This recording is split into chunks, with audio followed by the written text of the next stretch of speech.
Before the darkness takes over, let's make a pact, seal our agreement with a like and subscribe to summon the next nightmare.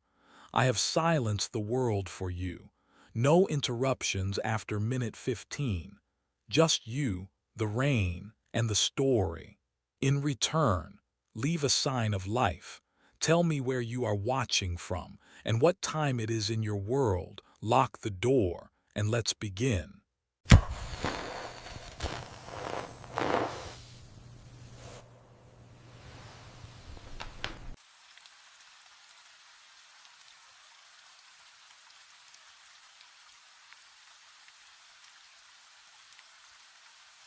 Pen 12 was supposed to be empty.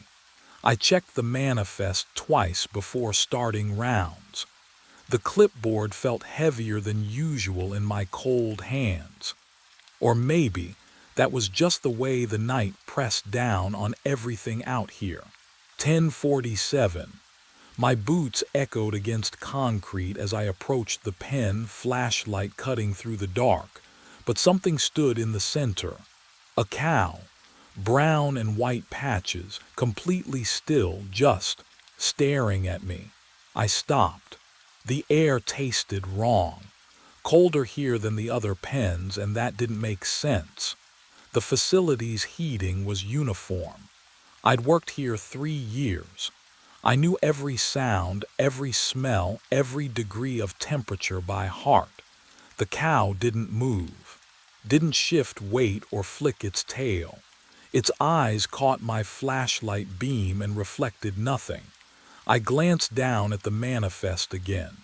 Pen 12, empty. Scheduled cleaning tomorrow morning. No livestock assigned. So what the hell was I looking at? My breath came out in small clouds as I climbed over the gate. The metal was ice under my palm. Can you imagine that silence? Not even the usual shuffle of hooves from neighboring pens. Just my heartbeat and boots scraping concrete. I got close enough to see the ear tag. The number stopped me cold. LEO 4379, my employee ID number. The cow blinked. Once. Slow and deliberate. That's when the smell hit me. Metallic, thick, like copper pennies left in a closed fist too long, like the taste of blood before it reaches your tongue. I'd smelled it before, somewhere, but my mind wouldn't place it. The cow's mouth didn't move, but somewhere behind its eyes, I saw recognition. And that's when I realized it was looking at me the way you'd look at a replacement. I thumbed the radio. Frank, I need you to check something. Static crackled. Then his voice, bored and tinny. What's up, Leo? Pen 12. The manifest says empty, but there's a cow here. I stared at the animal. It hadn't moved. Hadn't blinked, just watched. Hold on. Keys clicking in the background. System shows pen 12's been empty since Monday. No livestock assigned. No tag registered. My throat tightened. Frank, I'm looking right at it. You sure you're at 12? The number was painted on the gate, bold, white, 12. Yeah, I'm sure, he sighed. Take a picture, send it through. Good, yes, evidence. I pulled out my phone, hands steadier than they should have been. The camera focused. The cow filled the frame, that metallic smell still thick in the cold air.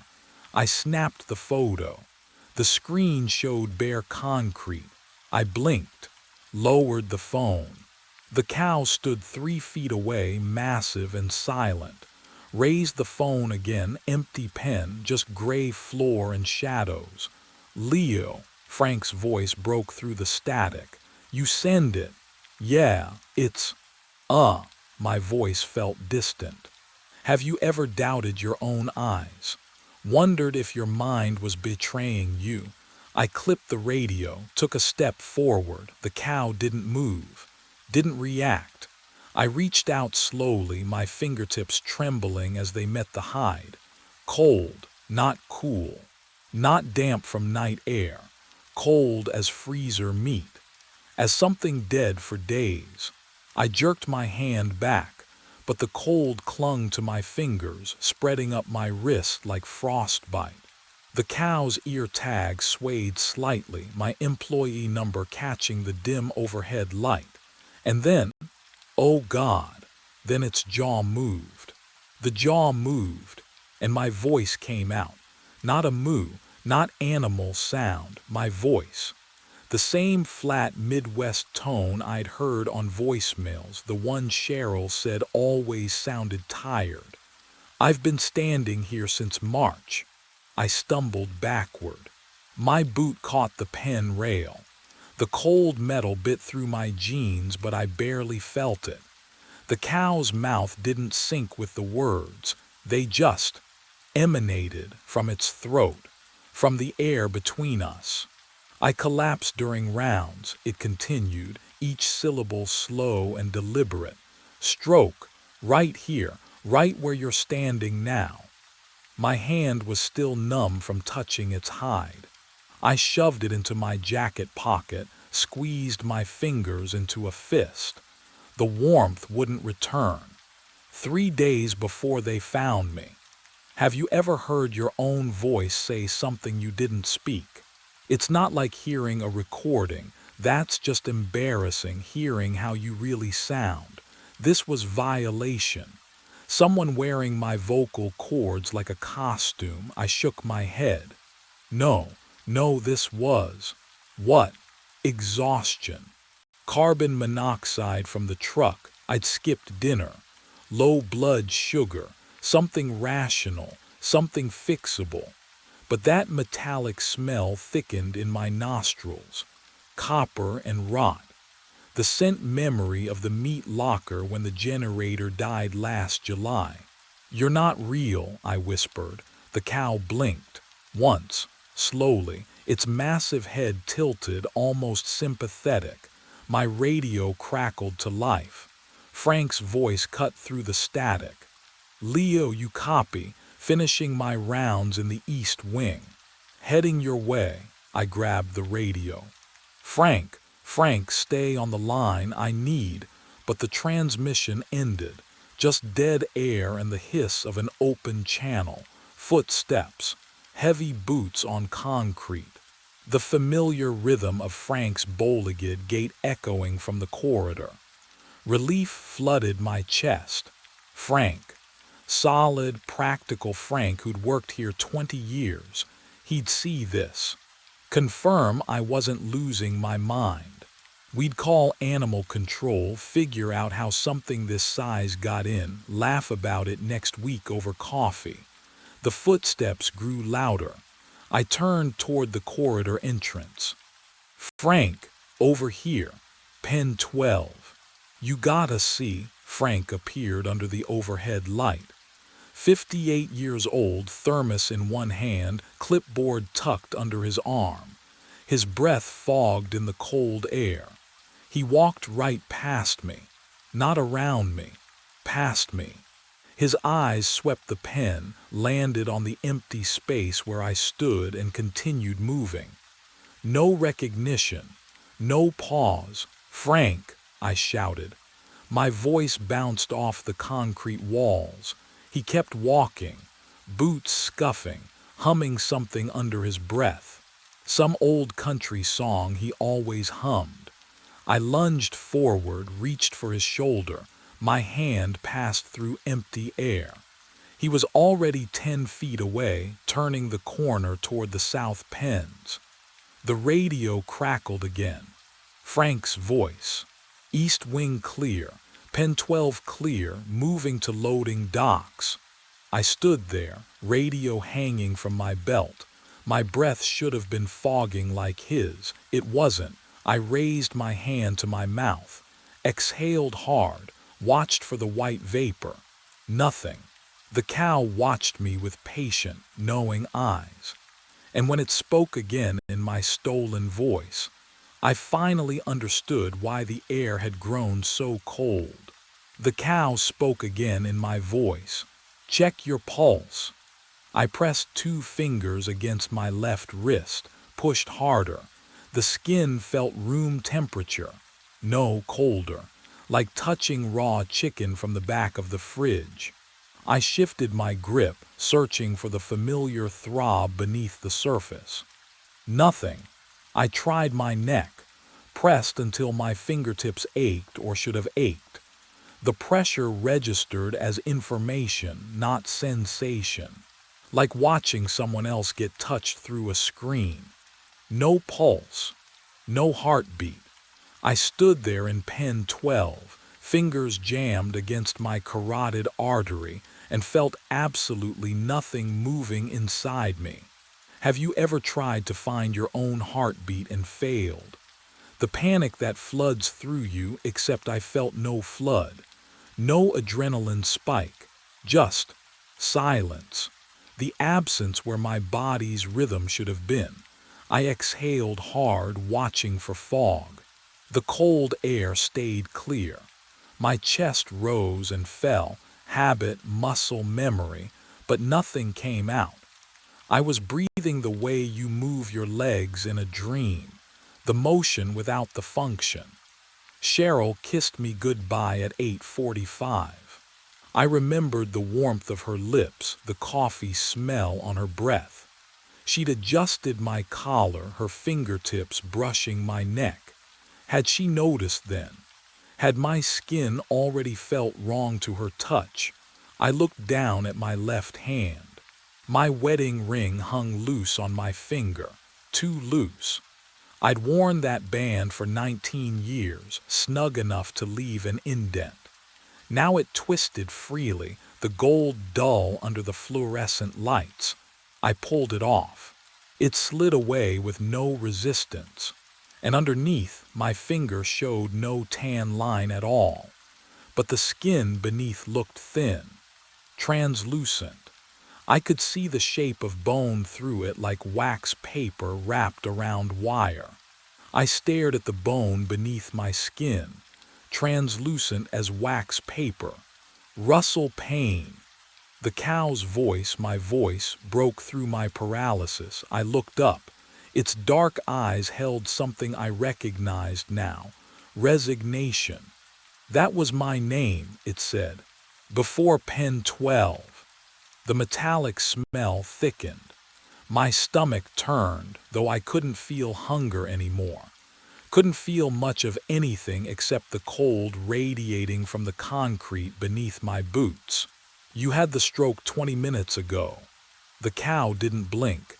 10:47 p.m., right behind me, where you're standing. I stepped back. The concrete felt wrong under my feet. Too solid. Too real for someone who wasn't breathing. You're on the ground in pen 12 right now. The cow's jaw moved with my cadence, my Nebraska drawl. I'm watching you die. No, your phone's 3 feet from your hand. You tried to reach it. Couldn't. The air pressure changed. Or maybe I just finally noticed the silence, how the usual hum of the facility had vanished. How isolated pen 12 really was.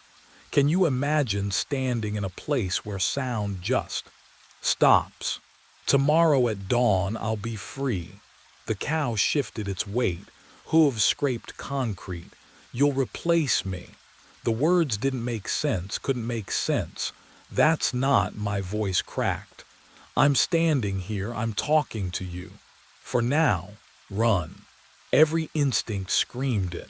I turned, boots pounding concrete.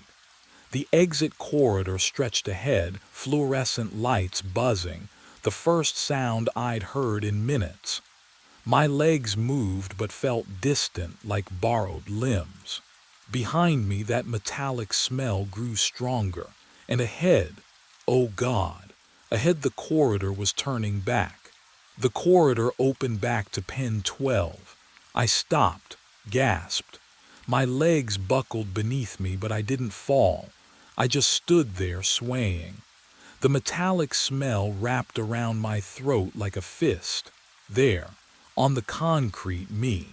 I was lying on my side, one arm stretched out, fingers curled toward nothing. My eyes were open, staring at the wall.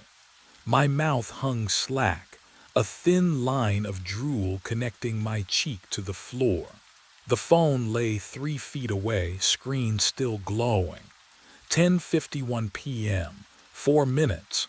4 minutes since I'd found the cow. I couldn't move, couldn't breathe. No, wait, I wasn't breathing anyway. Was I? My chest didn't rise. Didn't fall, just still. Boots echoed down the corridor. Frank. I spun toward the sound, relief flooding through me. Frank would see. Frank would call someone. Frank would. He walked right past.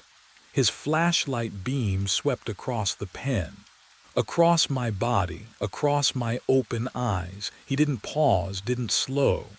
The boots kept their steady rhythm, fading toward the loading dock. Frank, I screamed. Frank, I'm right here. The sound that came out. Oh God. Oh God, it wasn't my voice. It was low, guttural. A drawn-out moo that vibrated in my chest and rattled my teeth. I pressed my hands to my throat, choking on the sound. My hands. I stared down at them. The fingers were thinner, longer. The wedding ring hung loose on my fourth finger, slipping toward the knuckle. The skin looked waxy, pale, like it was already starting to forget what human flesh should look like. What would you do if your body started erasing you piece by piece, and you were still aware enough to watch it happen? I ran.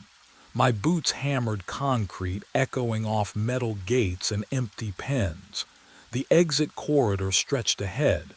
50 feet, 40, 30. Cold air bit my face. I could smell diesel from the parking lot, rain on asphalt. Freedom. Just through that door. I hit the push bar hard.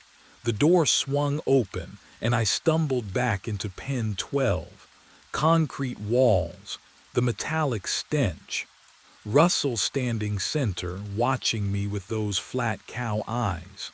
The corridor behind me led, backward, to where I'd just come from. No, I spun and ran again. Same hallway, same distance. I counted my steps this time, 53. The door opened onto pen 12. Russell hadn't moved. My corpse still lay 3 feet from the gate, phone screen dark now. Third time, fourth. The hallway never changed. My legs ached. Or did they? Could I even feel pain anymore? What would you do? Keep running. Keep hoping the next door would be different. I grabbed a metal bucket from pen 14, hurled it at the office window. Glass exploded outward in a glittering spray. Sharp edges jutted from the frame like teeth. I punched through them, felt pressure, but no pain, no warmth spreading down my wrist. I pulled my hand back and stared at the pale skin. Clean, uncut, nothing. 7 months I tried. Russell's voice, my voice, drifted from pen 12. He stood at the gate now, massive head lowered. Every window, every door, every wall. He exhaled, breath steaming in the cold. You can't leave until replacement comes. The word hung there, replacement. And somewhere beyond these walls, someone was filling out an application. Someone who didn't know pen 12 was waiting. Replacement. That word cracked something open in my skull. March, cold morning. The memory surfaced like a body rising from deep water. I'd been the one to find him. Russell Payne, I remembered now. Day shift supervisor called me at 6 in the morning, 3 hours past end of watch. Russell never clocked out. Didn't answer his phone. I drove back in dawn light, keys jangling against my hip. Pen 12 gate was locked from the outside. I'd opened it myself. The padlock was cold. So cold my fingers stuck to the metal. The smell hit me before I saw him. Metallic, sharp, like sucking on a penny while standing in a freezer. Russell lay center pen, face down, one arm stretched toward his phone 3 feet away. The concrete around him was darker, not blood, just wrong. His night shift jacket was twisted halfway up his back like he'd been crawling. Can you imagine finding that, your coworker? 3 days rotting in an empty pen nobody checks except during auctions. I'd called 911, waited by the gate, didn't go closer, couldn't. The smell wrapped around my throat like hands. They said stroke, instantaneous. Poor bastard probably didn't suffer, but I knew, oh God, I knew now.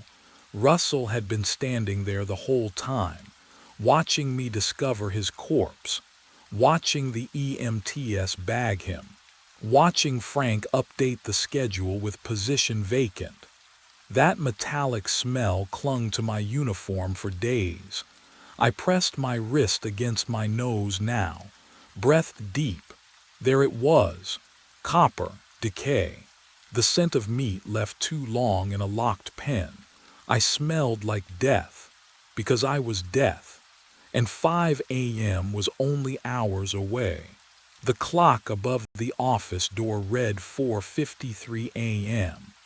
Russell stood in the center of pen 12, but something about him looked thinner, like fog burning off in morning sun. His edges wavered. When he shifted his weight, I could see through his shoulder to the concrete wall behind. My hands trembled. No, not trembled, something else. The fingers felt swollen, the knuckles stiff and wrong. I flexed them and heard a sound like wet leather stretching. "It's starting," Russell said. His voice came from far away now, an echo down a long tunnel. I looked down at my body. My uniform shirt stretched tight across my chest. Too tight. The fabric strained at seams that had fit perfectly 8 hours ago. My spine ached with a deep, grinding pressure, as though something was compressing each vertebra, forcing them to bend in directions they were never meant to go. Can you imagine feeling your own skeleton betray you? I dropped to my knees in the dirt outside pen 12. The impact should have hurt. It didn't. My kneecaps met the ground with a dull, distant thud. I pressed my palms flat against the cold earth and tried to breathe, tried to remember what breathing felt like. "Write it," I gasped, to myself, to anyone. Write a warning, my boot. I could drag it through the dirt. Leave a message for whoever came next. I scraped my heel in long, deliberate lines. DANG, each letter took forever. My leg felt heavier with every stroke, the ankle joint grinding like rusted hinges. ER. The dirt was loose and dark, the letters clear against the pale concrete edge. There, 7 letters, 1 word. I stared at them for 3 seconds. The dirt shifted, smoothed itself, like invisible hands brushing it flat. The letters faded, no, not faded, erased, pulled back into the earth as though they'd never existed. "I tried that too," Russell said. His voice was barely a whisper now. 17 different ways. It won't let you warn them. My spine bent further. I felt my ribcage expanding, the bones spreading outward. My shirt tore along the back seam with a soft, ripping sound that seemed obscenely loud in the pre-dawn silence. Think about the last time your body felt like your own. Hold that memory. Because mine was slipping away and I couldn't, the side door clanged open. Boots on concrete. Heavy, familiar rhythm. Frank's walk. I'd heard it 1,000 times during shift changes. "Leo," his voice carried across the empty pens. "You still here, buddy?" I tried to stand. My legs wouldn't straighten. The knees bent backward now, just slightly, just enough to make standing upright impossible. I crawled toward the sound of his footsteps, my hands scraping against the concrete. "Frank!" I tried to shout. My throat produced a low, guttural sound. Not words. Not human. His boots passed 10 feet away. I could see him through the gaps in the pen rails, coffee thermos in one hand, clipboard in the other. His eyes swept across pen 12. Across my body, the one still lying on the floor where I'd collapsed 7 hours ago. He didn't stop walking. "Leo," he called again, louder now, annoyed. "Your truck's still out front." He pulled his phone from his belt, pressed it to his ear, and 3 feet from my dead hand, my phone began to ring. The concrete is cold beneath my hooves. I stand center of pen 12, exactly where Russell stood, where I found him 7 months ago. My body, this body, smells like copper and rot. The air tastes metallic. I can feel the yellow tag clipped to my ear, swinging slightly when I move my head. 10:47 p.m. Boots echo down the corridor. New rhythm, younger gait. I know this sound. The way I used to walk these pens before everything ended. Derek rounds the corner. He's 29, fresh hire. Frank mentioned him during orientation. I remember now, fragments of conversations before my stroke. He carries the same flashlight I used, wears the same navy jacket. He stops, stares. "What the hell?" I try to speak, try to force words through this throat. "Run, leave, don't stay until dawn." What comes out is a low, wet moo. Derek steps closer. His flashlight beam catches my ear tag. I watch his face change confusion to disbelief. He pulls out his phone, snaps a photo, checks the screen. Does he see me, or empty concrete? Pen 12 supposed to be. He scrolls through something, the manifest. Supposed to be empty. He backs away, exactly like I did. Same 3 steps, same angle. I am Russell now. The realization settles like ice water in my chest. I stood here watching Russell, and Russell stood here watching whoever came before him. The cycle doesn't break, it loops. Pen 12 always has a cow. Pen 12 is never empty.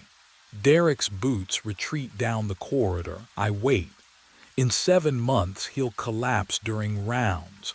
In 7 months, I'll watch him transform. In 7 months, I'll fade, and he'll take my place. The facility hums around me. Fluorescent lights buzz overhead. Somewhere, Frank is making coffee in the night office. I blink once. The concrete is cold beneath my hooves. I stand, I wait. The cycle holds. The sleeping bag is still warm. I crouch on the concrete floor of floor 32, my hand hovering an inch above the fabric. Heat radiates against my palm. Someone was here, minutes ago, maybe less. My flashlight beam catches the uniform hanging from an exposed pipe overhead. Security gray, pressed creases. The name tag glints under the light. Nathan Graves. My name, my uniform, but I'm wearing mine right now. The badge number underneath makes my throat tighten. 1847. My old badge. The one I lost 8 months ago during the brownout on floor 18. The one that was supposed to be deactivated.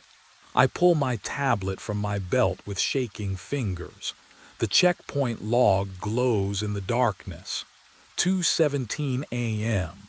2 scans recorded, both using badge 1847. and badge 2139. Mine. 40 seconds apart. I've been alone in this building for 6 hours. 40 floors of empty offices and locked doors. Just me and the hum of ventilation systems. Just me and the motion sensor lights clicking on and off as I walk my routes. Except, I wasn't alone. My breath clouds in the cold air. The renovation stripped this floor down to bare concrete and dangling wires 3 months ago, but nobody's touched it since. No construction crew, no daytime staff, just an empty shell that smells like dust and something metallic I can't place. A coffee cup sits beside the sleeping bag. Steam curls from the surface. What would you do? Your hands are trembling. Your radio feels heavy on your hip. You could call it in right now, but who would believe you? I lean closer to the cup. The smell hits me, cheap break room coffee, 2 sugars.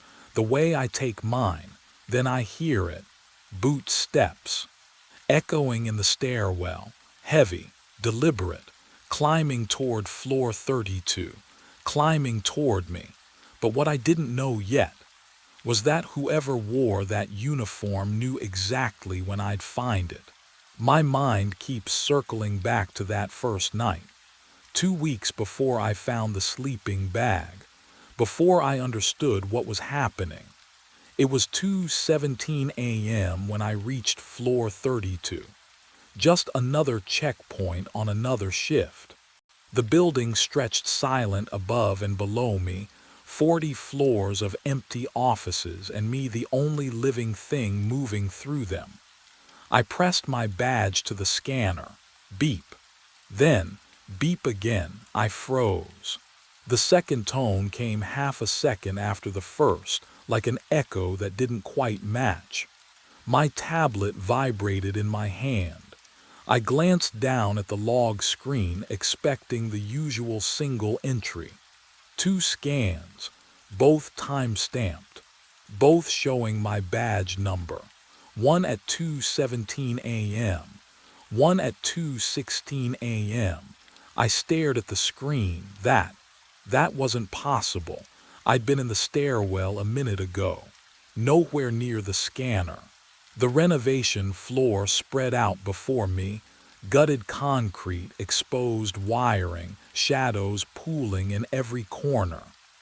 Dust hung thick in the air, mixing with something else. Something faintly sweet, like coffee with too much cream. But I was holding my thermos. Black, no sugar, the way I always drank it. I turned in a slow circle, flashlight cutting through the darkness. Nothing. No one. Just the hum of the HVAC system and my own breathing. System glitch, I muttered. My voice sounded too loud, swallowed immediately by the empty space. But my stomach twisted anyway. Because the scanner didn't malfunction. It never malfunctioned. I should have reported it right then. Should have called Helen, documented everything. But what would I even say? That the computer hiccuped. That I smelled phantom coffee. I backed toward the stairwell, unable to shake the feeling that the darkness behind me was occupied. The checkpoint log would haunt me for days. But what I didn't know yet, what I couldn't have known, was that someone had been watching me struggle with that tablet, studying my confusion with perfect, silent patience. I couldn't leave it alone. Back at the security desk, the monitor glow painted my hands blue as I clicked through the system logs. 1 night back, 2 nights, 5. The keyboard clacked in the empty lobby, each keystroke echoing off marble walls. My coffee had gone cold hours ago, but I kept drinking it anyway. The bitter taste keeping me focused. Floor 32, every single night. 2:17 a.m., double scan. 2:18 a.m., double scan. 1:59 a.m. Double scan.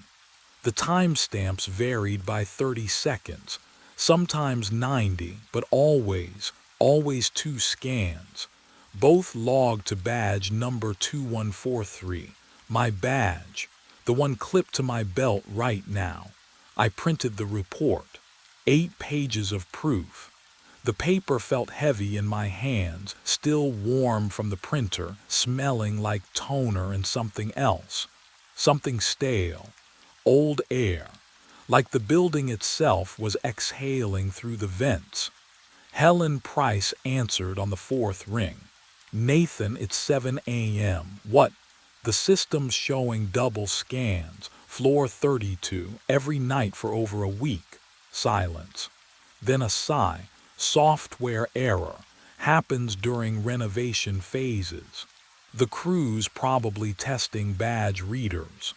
There's no crew up there, I said. I check it every night. It's completely empty. Then it's a glitch. Her voice flat and dismissive. I'll submit a ticket to it. Don't worry about it. But what she didn't know, what she couldn't know from her daytime shifts, was that the pattern was too perfect to be random. I stopped sleeping well after that. Every time I closed my eyes, I saw those timestamps, heard the double beep of the scanner, felt the weight of someone else's presence on that empty floor, moving through the darkness exactly 1 minute behind me. Or was it 1 minute ahead? And when I finally did sleep, I dreamed of walking my rounds, only to find my own footprints already pressed into the dust. I logged into the admin portal at 3:47 a.m. The screen's blue glow made my eyes ache, but sleep wasn't coming anyway, so I pulled up my badge history instead. The keyboard clicks echoed too loud in the empty lobby. Each tap another second of the shift I couldn't get through fast enough. My current badge, number 2035, showed 8 months of scans. Clean, predictable. The system had issued it after I lost my original during that brownout on floor 18. I remembered that night. The lights dying floor by floor. The emergency generators coughing to life. My badge, gone, somewhere in the darkness between stairwells. Helen deactivated the old badge immediately. Standard protocol. Badge number 1847 dead in the system by morning. I pulled up the deactivation record. February 9th. Timestamp. 0900 hours. Status. Inactive. But what I found next made my coffee taste like copper on my tongue. I ran a scan history for badge 1847, and the screen filled with entries, recent entries. The deactivated badge had logged 32 scans in the past month. I scrolled through the timestamps, my pulse hammering against my throat. Every single scan occurred between 1:55 and 2:20 a.m. Every single scan registered on floor 32. Someone was wearing my old badge. Someone who knew exactly when I made my rounds, who moved through the building like a ghost, always just ahead or just behind me. The fluorescent lights above me buzzed, a sound like insects trapped behind glass.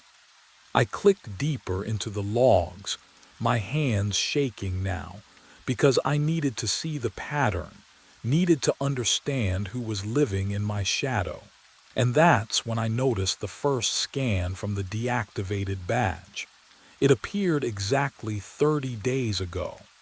On the same night, I'd started finding the double entries on floor 32. I decided to catch him early. 1:58 a.m. The stairwell door on floor 32 closed behind me with a metallic click that echoed down through 40 floors of empty concrete. I killed my flashlight and the darkness swallowed everything whole. The checkpoint scanner glowed faint blue near the east wall, the only light in the gutted space. Exposed wiring hung from the ceiling like dead nerves. The air tasted like dust and something chemical, paint thinner maybe. I moved behind a concrete support pillar and crouched, waited. The cold from the floor seeped through my uniform pants. My knees ached. I checked my watch. The dim glow read 2:01. 12 minutes until he usually appeared. 12 minutes of listening to my own breathing and the distant hum of the building's ventilation system. Can you imagine sitting in complete darkness, knowing someone has been watching you for weeks, knowing they've stolen your identity and memorized your every movement? My hand rested on the radio clipped to my belt, but I didn't call it in. Helen would just dismiss it again. System glitch, paranoia, sleep deprivation, 2:08, 2:09. The silence pressed against my eardrums. I could hear my pulse, but what I heard at 2:13 made my breath catch in my throat. The stairwell door opened. Not the screech of rusted hinges, this was smooth, controlled. Someone who knew exactly how to move through this building without making noise. Footsteps followed, boot heels on concrete, even, measured. The same pace I used during rounds. The checkpoint beeped. I flicked on my flashlight and flooded the space with white light. Nothing. The checkpoint scanner's screen showed a successful scan, badge number 1847. My deactivated badge, but the space in front of it was empty. Just exposed concrete and shadows and hanging plastic sheeting that didn't move. The air, though, oh God, the air had changed. It smelled like coffee, fresh brewed. And beneath that, the sharp tang of human sweat. Someone had been standing there 3 seconds ago, and then I heard the breathing behind me. I spun around. Nothing. Just exposed concrete and shadows stretching away from my flashlight beam. But the breathing, it had been right there, close enough to feel. My hand shook as I swept the light across the gutted floor. The smell of coffee and sweat still hung in the air, thick and human. Real. Then I saw it. Behind a stack of drywall sheets in the corner, a dark green sleeping bag crumpled against the wall.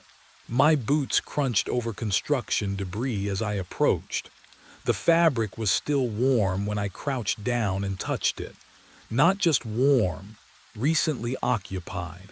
A coffee cup sat beside it, half full, steam rising.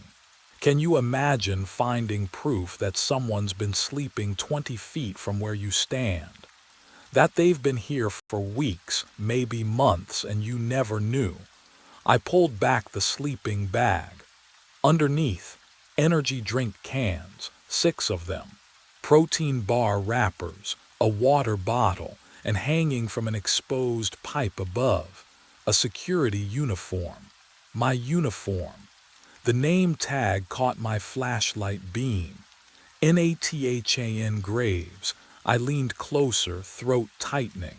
The badge number embroidered below the name. 1847. My deactivated badge. The one I lost 8 months ago. But what I found next made my blood run cold. A spiral notebook lay tucked inside the sleeping bag. I flipped it open with trembling fingers. Page after page of handwritten notes. Times, floor numbers, routes. 2:17 a.m., floor 32, east stairwell. 1:43 a.m., floor 18, west elevator bay. 3:06 a.m., lobby, coffee break, 6 minutes, every checkpoint, every pattern, Every habit I developed over 8 months of overnight shifts, documented, studied, memorized. The handwriting looked almost like mine, but the letters slanted wrong, too precise, too deliberate. Someone had been living here, watching me, becoming me. And then I heard it footsteps in the stairwell again, climbing up, getting closer. The footsteps echoed closer, climbing, deliberate. My hand shot to the radio clipped at my belt. I fumbled with the volume dial, brought it to my lips, static. Dead, hissing static that filled the silence like television snow. Control, this is. This is Graves on 32. I need nothing. Just that crackling emptiness that meant I was completely alone up here. The footsteps continued their steady rhythm, boot soles striking concrete in the stairwell. Getting closer. I backed toward the opposite exit, keeping my flashlight trained on the stairwell door. My heart hammered against my ribs. The beam trembled in my grip. I could smell the concrete dust thick in the air, and something else underneath it. Something familiar, coffee, sweat. The exact smell of my own uniform after a long shift. The footsteps stopped, just stopped. I froze, listened.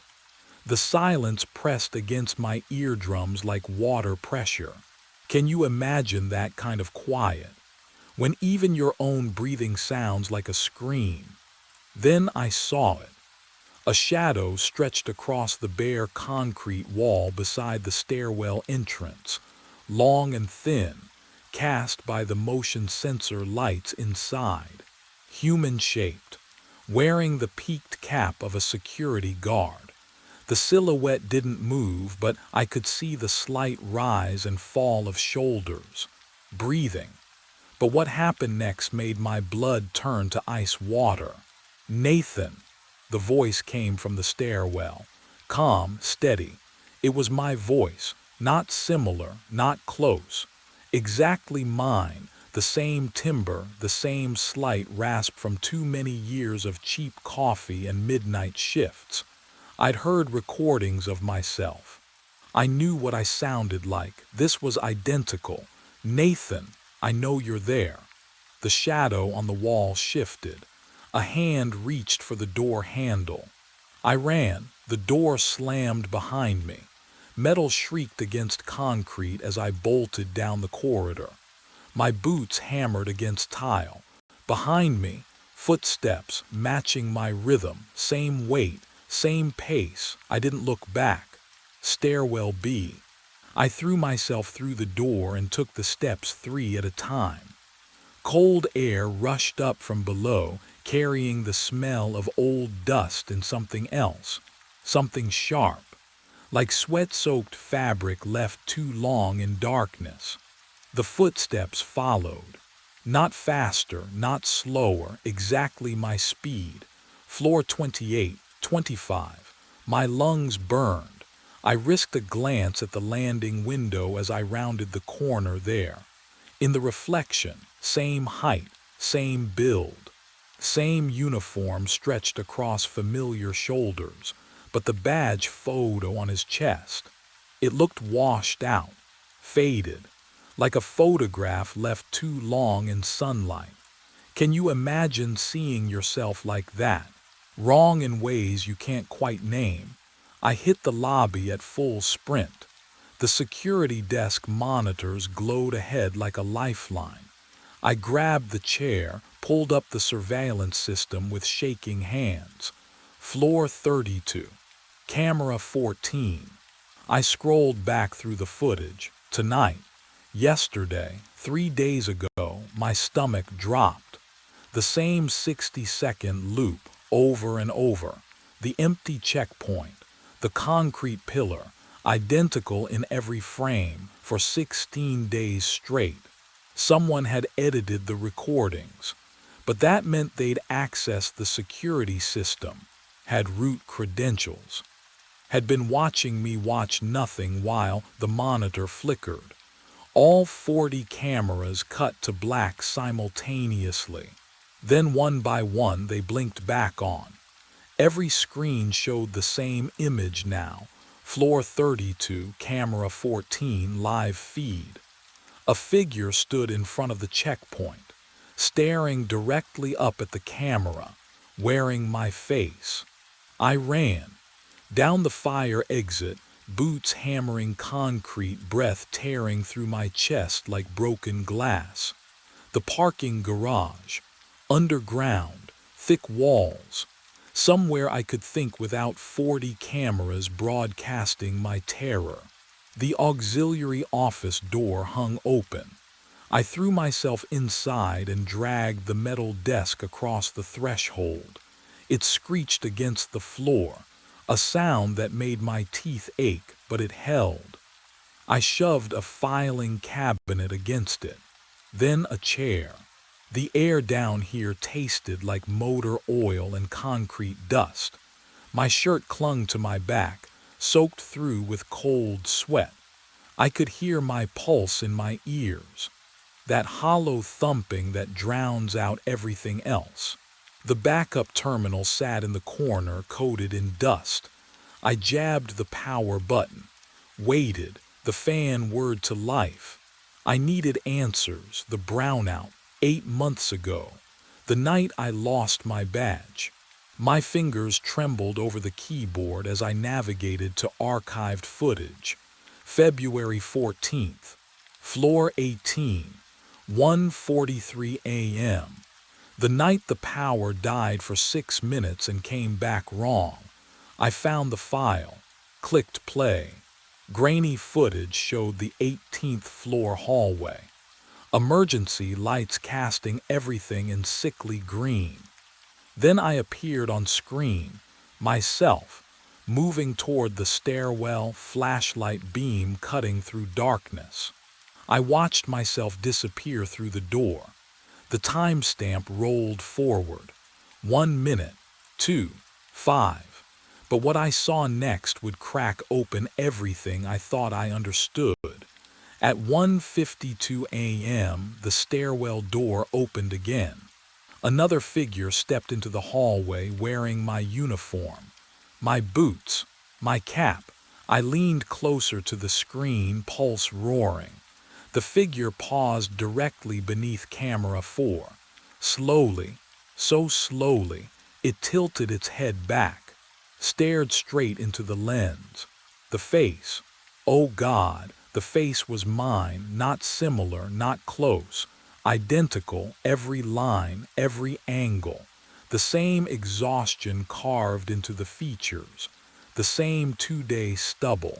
The same small scar above the left eyebrow from a childhood fall I never told anyone about. But something in the eyes was wrong. Too focused. Too aware. Like looking at a photograph of yourself where the expression doesn't match any memory you have of that moment. The figure on the screen smiled. Not a friendly smile, not a nervous smile, a smile that said, I see you. I've always seen you. It reached up and adjusted the badge hanging from its chest. Badge number 1847. My deactivated badge. The one I reported lost, the one that should have been destroyed. Then the figure walked away, boots echoing down the hallway, and disappeared around the corner like it owned the place. The footage ended. I sat there, hands frozen on the desk. Have you ever watched something that shouldn't exist? Something that breaks the rules of what's possible? My phone buzzed in my pocket. Once. Twice, 3 times. I pulled it out with shaking fingers. The screen glowed blue in the darkness of the garage office. One new message from my own number. I stared at it. The notification sat there waiting. My thumb hovered over the screen. What do you do when you get a text from yourself? I opened it, and what I read made the walls close in. The text message glowed on my phone screen. 3 words from my own number. Welcome home, Nathan. I stared at it until the letters blurred, until footsteps echoed in the parking garage above. Voices, the day shift. I bolted up the stairs, legs screaming. The lobby lights had switched to morning mode, warmer, softer, almost kind. Jennifer from accounting was scanning in. Marcus adjusted his tie near the elevator bank. Normal people living normal lives. Helen Price stood at the security desk, arms crossed. "There's someone in the building," I said, my voice cracked. "Floor 32. He's been living there. He has my old badge." Nathan," she held up her tablet. "I pulled the night logs when you didn't answer your radio." She turned the screen toward me. 1 scan per checkpoint. All mine, all normal times. No double entries, no anomalies. That's not possible. I saw him. I saw the footage." "What footage?" She swiped through the archived files. "Everything's clean. You've been working doubles for 2 weeks. Maybe you need to take some time." I pushed past her, up the stairwell. 32 floors, lungs burning with each flight. The renovation floor smelled like fresh paint and morning air from open windows. The sleeping bag was gone. The uniform, the notebook, even the coffee cup. Concrete floor swept clean. But what I found in its absence would fracture everything I thought I knew about that night. Back at the security desk, Helen handed me coffee. "Drink. You look terrible." The ceramic mug warmed my shaking hands. I lifted it, took a sip. Too sweet. The sugar coated my tongue, thick and wrong. I don't take sugar, never have. But I watched my hand reach for another sip anyway, like it knew something I'd forgotten. I set the mug down. My reflection stared back from the black monitor screen between shifts. Same tired eyes, same uniform, but the badge photo clipped to my chest looked slightly washed out, faded at the edges, like it had been deactivated 8 months ago. I touched my face. The reflection touched back. Jennifer walked behind me in the screen's surface, chatting on her phone, oblivious. Helen was already walking away. "Go home, Nathan. Get some sleep." I stood, picked up my coffee, drank again despite the wrongness. My fingers found the checkpoint scanner without thinking, muscle memory guiding me through the route I'd always known. I understood then. Standing in that lobby with morning sun streaming through glass doors. I'd been here before, not as the hunter, but as the one who'd waited in the dark, who'd learned every route, who'd slipped into an empty space and made it mine. The brownout. Floor 18. 8 months ago, I'd never left. And whoever had been wearing this badge before me, he was gone now. Erased as cleanly as the sleeping bag on floor 32. Because there could only ever be one Nathan Graves working nights at Thornhill Tower. I scanned out at the front desk. The system beeped once. Normal. Clean. I stepped into the morning cold, and the sun felt like a memory from someone else's life. Behind me, the building rose 40 floors into pale sky. Tomorrow night, I'd be back, scanning checkpoints, walking empty halls, waiting to see who else might lose their badge in the dark. The cockpit door won't open. My shoulder slams against it, once, twice. The latch is cold under my palm, but it doesn't budge. Outside the windshield, the propeller spins. A gray blur cutting the air with that low, churning roar you feel in your teeth. The plane is moving. Concrete slides beneath the wheels. I didn't turn the key. I didn't touch anything.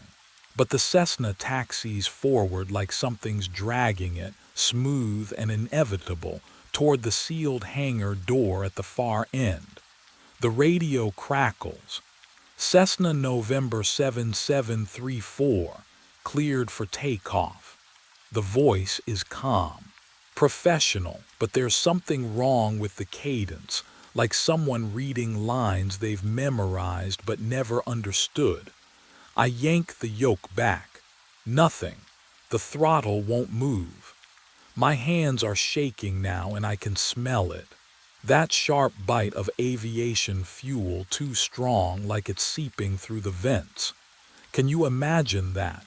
Trapped in a cockpit that's moving without you. Then I see him, standing on the hangar floor 30 feet ahead. A man in a security uniform.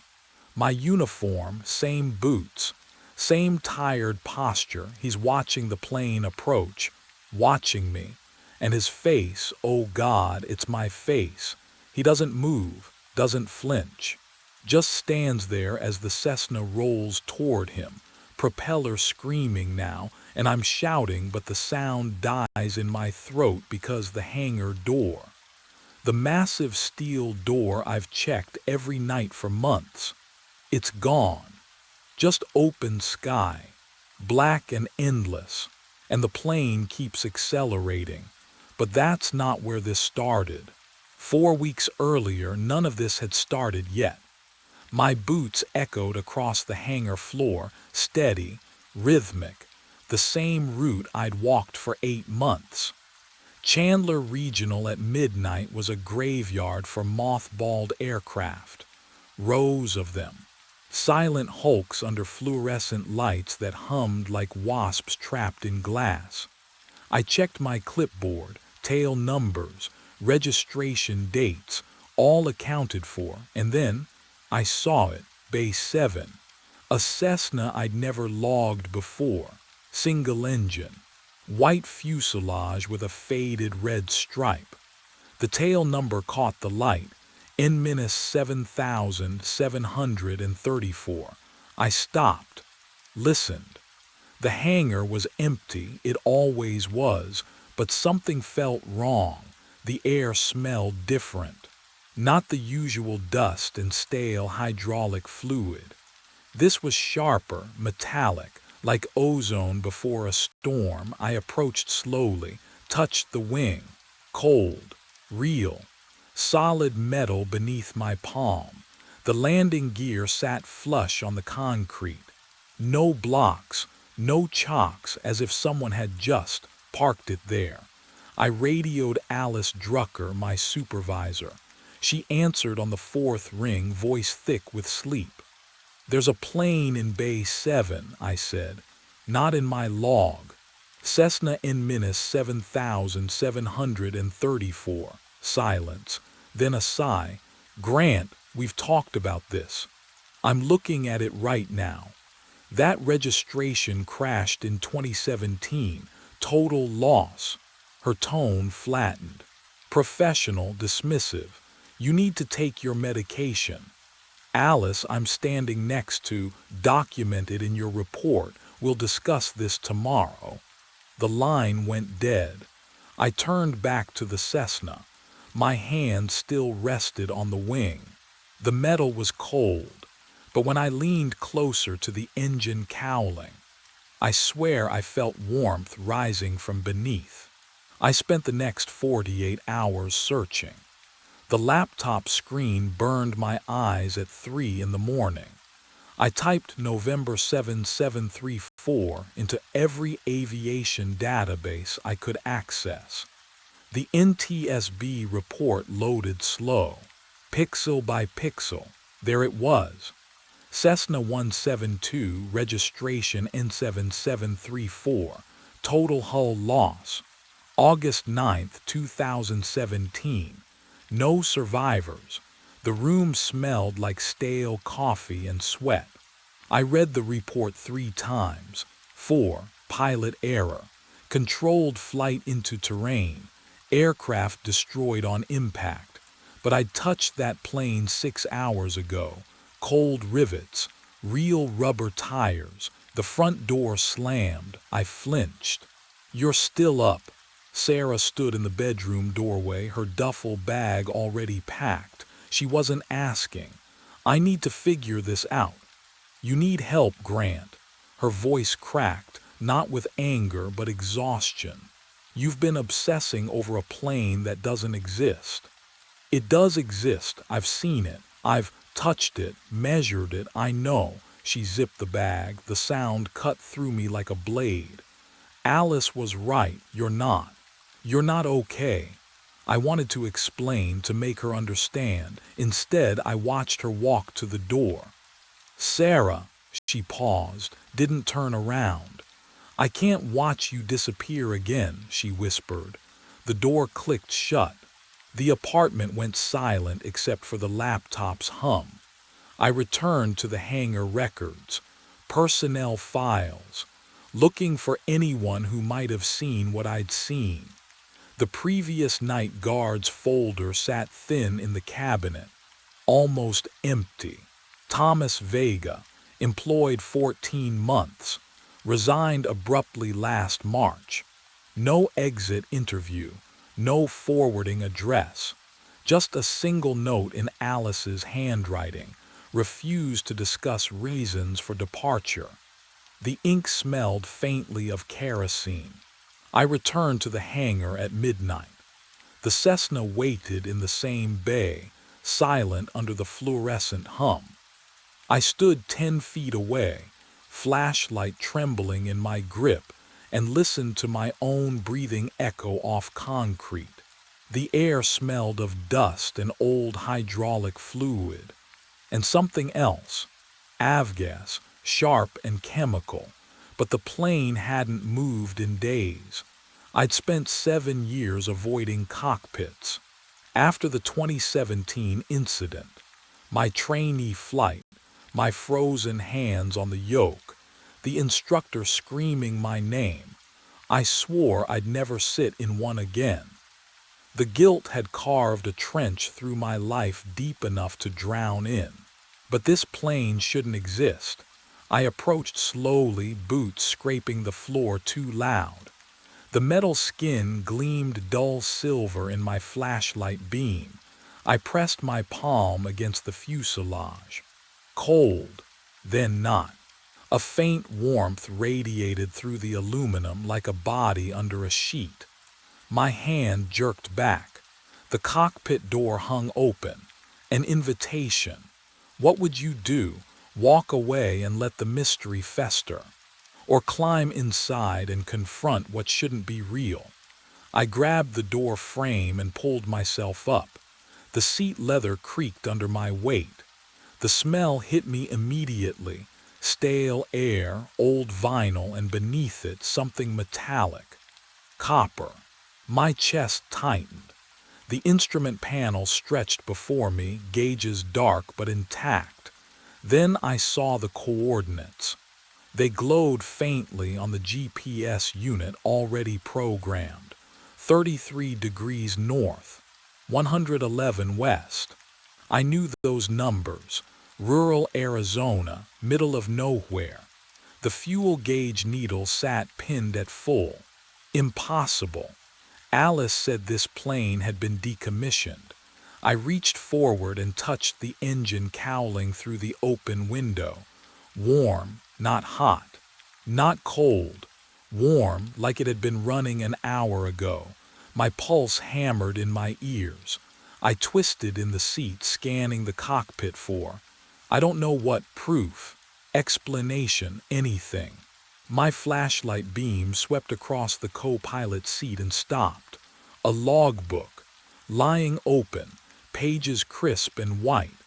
I lifted it with both hands, angling it toward the light. The handwriting was small, precise, slanted right. Dated entries filled the columns, departure times, destinations, flight hours. Standard pilot documentation. But the date at the top of the open page made my throat close. Tomorrow. Departure time, 6:47 a.m. Destination, nowhere, final approach. I flipped back a page, another entry, same handwriting, same impossible future date, then another, and another, all my handwriting. The same cramped letters I'd used to fill out shift logs for 3 months. The same loop on the capital G in my signature, but I had never touched this book. I read the entry again, whispering the words aloud to make them real. Departure 6:47 a.m. Destination, nowhere, final approach. My hand was shaking. The same tremor I'd seen in the crash report. The pilot's medical file had noted it, essential tremor, stress-induced.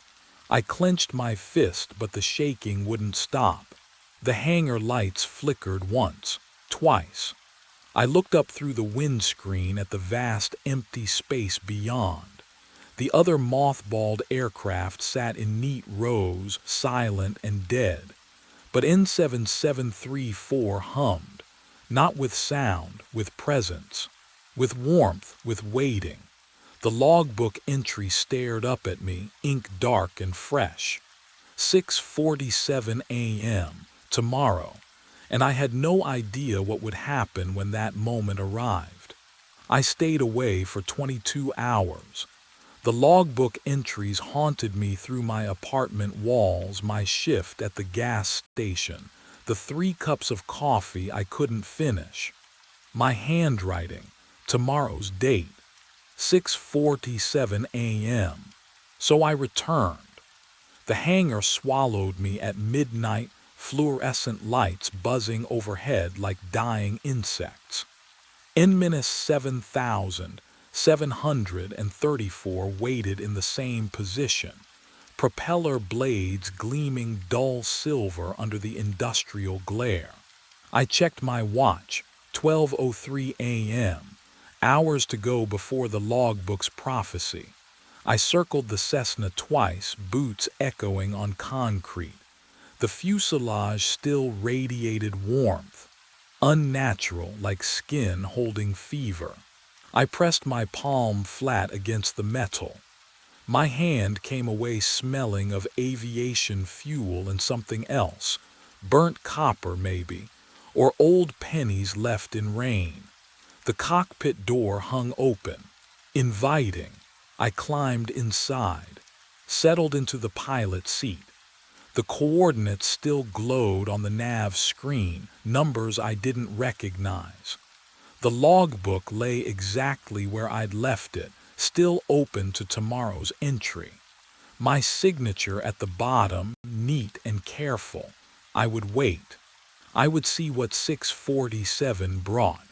The minutes crawled. My breath fogged in the cold cockpit air. Outside, the hangar stretched empty and vast, rows of mothballed planes sleeping under tarps. What would you do? Sitting in a ghost chair, watching your own handwriting predict the future. At 6:47 exactly, the engine coughed to life. No key turned. No ignition sequence. The propeller spun, slow at first, then faster, a whirring roar that filled my skull. The instrument panel blazed with light.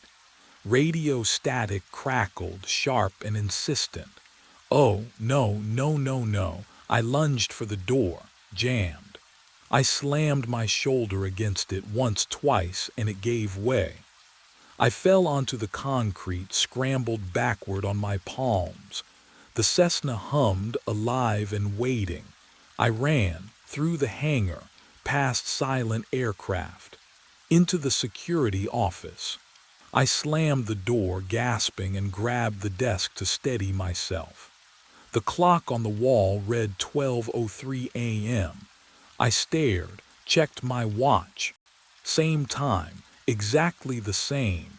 7 hours, gone, erased like they'd never existed. My shift log lay open on the desk. I flipped through the pages with trembling fingers. There, 6:47 a.m., my signature, My handwriting, neat check marks beside every patrol zone. I had walked my rounds. I had signed my name. I had been here for 7 hours I couldn't remember. And somewhere in the hangar, the Cessna's engine ticked as it cooled, waiting for tomorrow night, when the logbook said I'd do it all again. I spent the next day hunting ghosts in databases. My apartment smelled like burnt coffee and panic. 3 monitors glowed blue on the kitchen counter. I'd called in sick. Alice didn't even sound surprised. And now I sat clicking through Federal Aviation records, fingers trembling on the mouse. The crash file loaded slowly. Cessna N7734, total loss. October 3rd, 2017, single fatality, but the pilot's name, redacted. Black bars covered every identifying field. Date of birth, redacted. License number, redacted. Next of kin, redacted. Even the autopsy findings were stripped clean, just a clinical note about blunt force trauma and a timestamp. What would you do? Keep digging or walk away before the hole swallows you? I kept digging. The archived news sites gave me more. Local coverage of the crash, grainy photos uploaded 8 years ago. I clicked the first thumbnail. The wreckage spread across desert hardpan, crumpled aluminum catching Arizona sun. Yellow tarps, a body bag zipped and waiting, and there, in the background, a figure, security uniform, dark blue, same cut as mine, standing beside a perimeter barricade, arms crossed. The photographer must have used a cheap camera because the face was blurred, motion smudged into obscurity. But the posture, oh God, the posture was mine, the way I stand when I'm cold. Left shoulder slightly higher, weight shifted to the right leg. I printed the photo with shaking hands, held it under my desk lamp, stared at the blurred face until my vision doubled. That uniform hadn't existed in 2017. Our company didn't contract Chandler Regional until 2019. So how had I been there, watching myself crash? I couldn't stay away. The photo burned behind my eyes for 2 days, but Thursday night I clocked in like always and walked straight to N7734. The hangar lights buzzed overhead, casting their sickly yellow glow across the concrete. My boots echoed in the emptiness. The Cessna sat where it always did, waiting. I climbed the wing step. The metal was cold under my palm, leaching warmth from my skin even through my glove. The cockpit door hung open. Inside, the logbook lay on the co-pilot seat, thicker than before. I grabbed it and the leather felt wrong, worn in places my hands had never touched. I flipped it open. Page after page. My handwriting. Every single entry dated in the future. December 22nd, 0647. Departure. Destination, nowhere final approach. December 23rd, 0647. Departure. Destination, nowhere final approach. December 24th. December 25th. December 26th. The ink was fresh. I could smell it. That sharp chemical bite mixing with the stale air and old aviation fuel. My chest tightened. Each entry identical. Same time, same destination. Same loops of my own cursive that I hadn't written. Then I reached the last page. December 30th. 1 week from today. The entry was half finished, the pen stroke trailing off mid-word as if whoever wrote it, as if I had been interrupted. Would you keep reading? knowing every page pulls you closer to something you can't escape. I turned back to the first future entry. My hand shook as I held the corner of the page, just a tremor, barely noticeable. I tried to steady it, but the shaking persisted, a fine vibration I couldn't control. I froze. The crash report, the redacted pilot file I'd found. There had been a medical note buried in the appendix. Progressive neurological tremor. Right hand. Onset unknown. I lifted my hand into the dim light. The tremor spread up my wrist, and that's when I understood I wasn't investigating the crash pilot. I was becoming him. I grabbed the crowbar from the maintenance locker and swung it against the fuselage. The impact jolted through my arms. No dent, not even a scratch. The metal hummed beneath the blow, a tuning fork struck underwater, vibrating at a frequency I felt in my teeth. I swung again. Again. The tremor in my right hand made my grip slip, but I didn't stop. Couldn't stop. The sound echoed through the hangar, sharp clangs that should have left gouges, fractures, something real. Nothing. The Cessna sat pristine, untouched. My breath came in ragged gasps, fogging in the cold air. The fluorescent lights overhead flickered once, twice, then steadied, and that's when I saw him. A figure in a security uniform walking between the mothballed aircraft. Same height, same gait. He moved through the shadows near the far wall, checking his flashlight beam across the tail numbers. Me. But younger, maybe 25. Hair darker, no tremor in his stride. I blinked. He was gone. The lights flickered again. Another figure appeared, closer this time, crossing the aisle near the office door. Older, graying at the temples, same uniform, same route. He didn't look up, didn't acknowledge the plane. Just walked his patrol, step by step, like I'd done 1,000 nights before, like I was doing now. Can you imagine watching yourself and realizing you're not the original? The hangar air tasted stale, recycled. How long had I been breathing the same breath? The fluorescent hum pressed into my skull, a tone I'd heard so many nights it had become silence. I turned. A third figure stood near the wing. My age. My face. Staring at the logbook in his hands, tremor visible even from here. The lights went out. When they stuttered back on, the hangar was empty. Just me. Just N7734. And the logbook lying open on the wing, pages fluttering though there was no breeze. I stepped closer and saw the next entry had appeared. My handwriting, today's date, but I was still holding the crowbar. The cockpit smells like aviation fuel and something older. Leather seat beneath me, cold glass under my palms. I blink, and the world slides into focus. Instruments glowing green, yoke vibrating in my grip. We're moving. The engine roars, not starting, already running. The propeller blurs outside, chewing through stale hangar air. Concrete rolls beneath the wheels, faster now, gaining momentum. I lunge for the door handle. Jammed. I slam my shoulder against it. Nothing, the metal doesn't even rattle. No.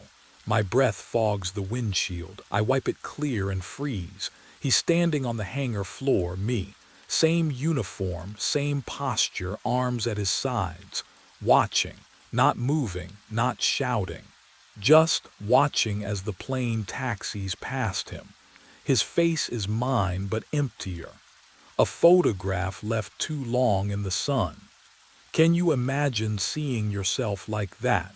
Standing outside your own body, observing your panic with perfect stillness. The radio crackles to life. Cessna November 7734, you are cleared for takeoff. The voice is calm, professional. Wrong, I grab the mic. I didn't request clearance. I'm not. Cessna November 7734, maintain heading, cleared for departure. The plane accelerates. My hands aren't on the throttle.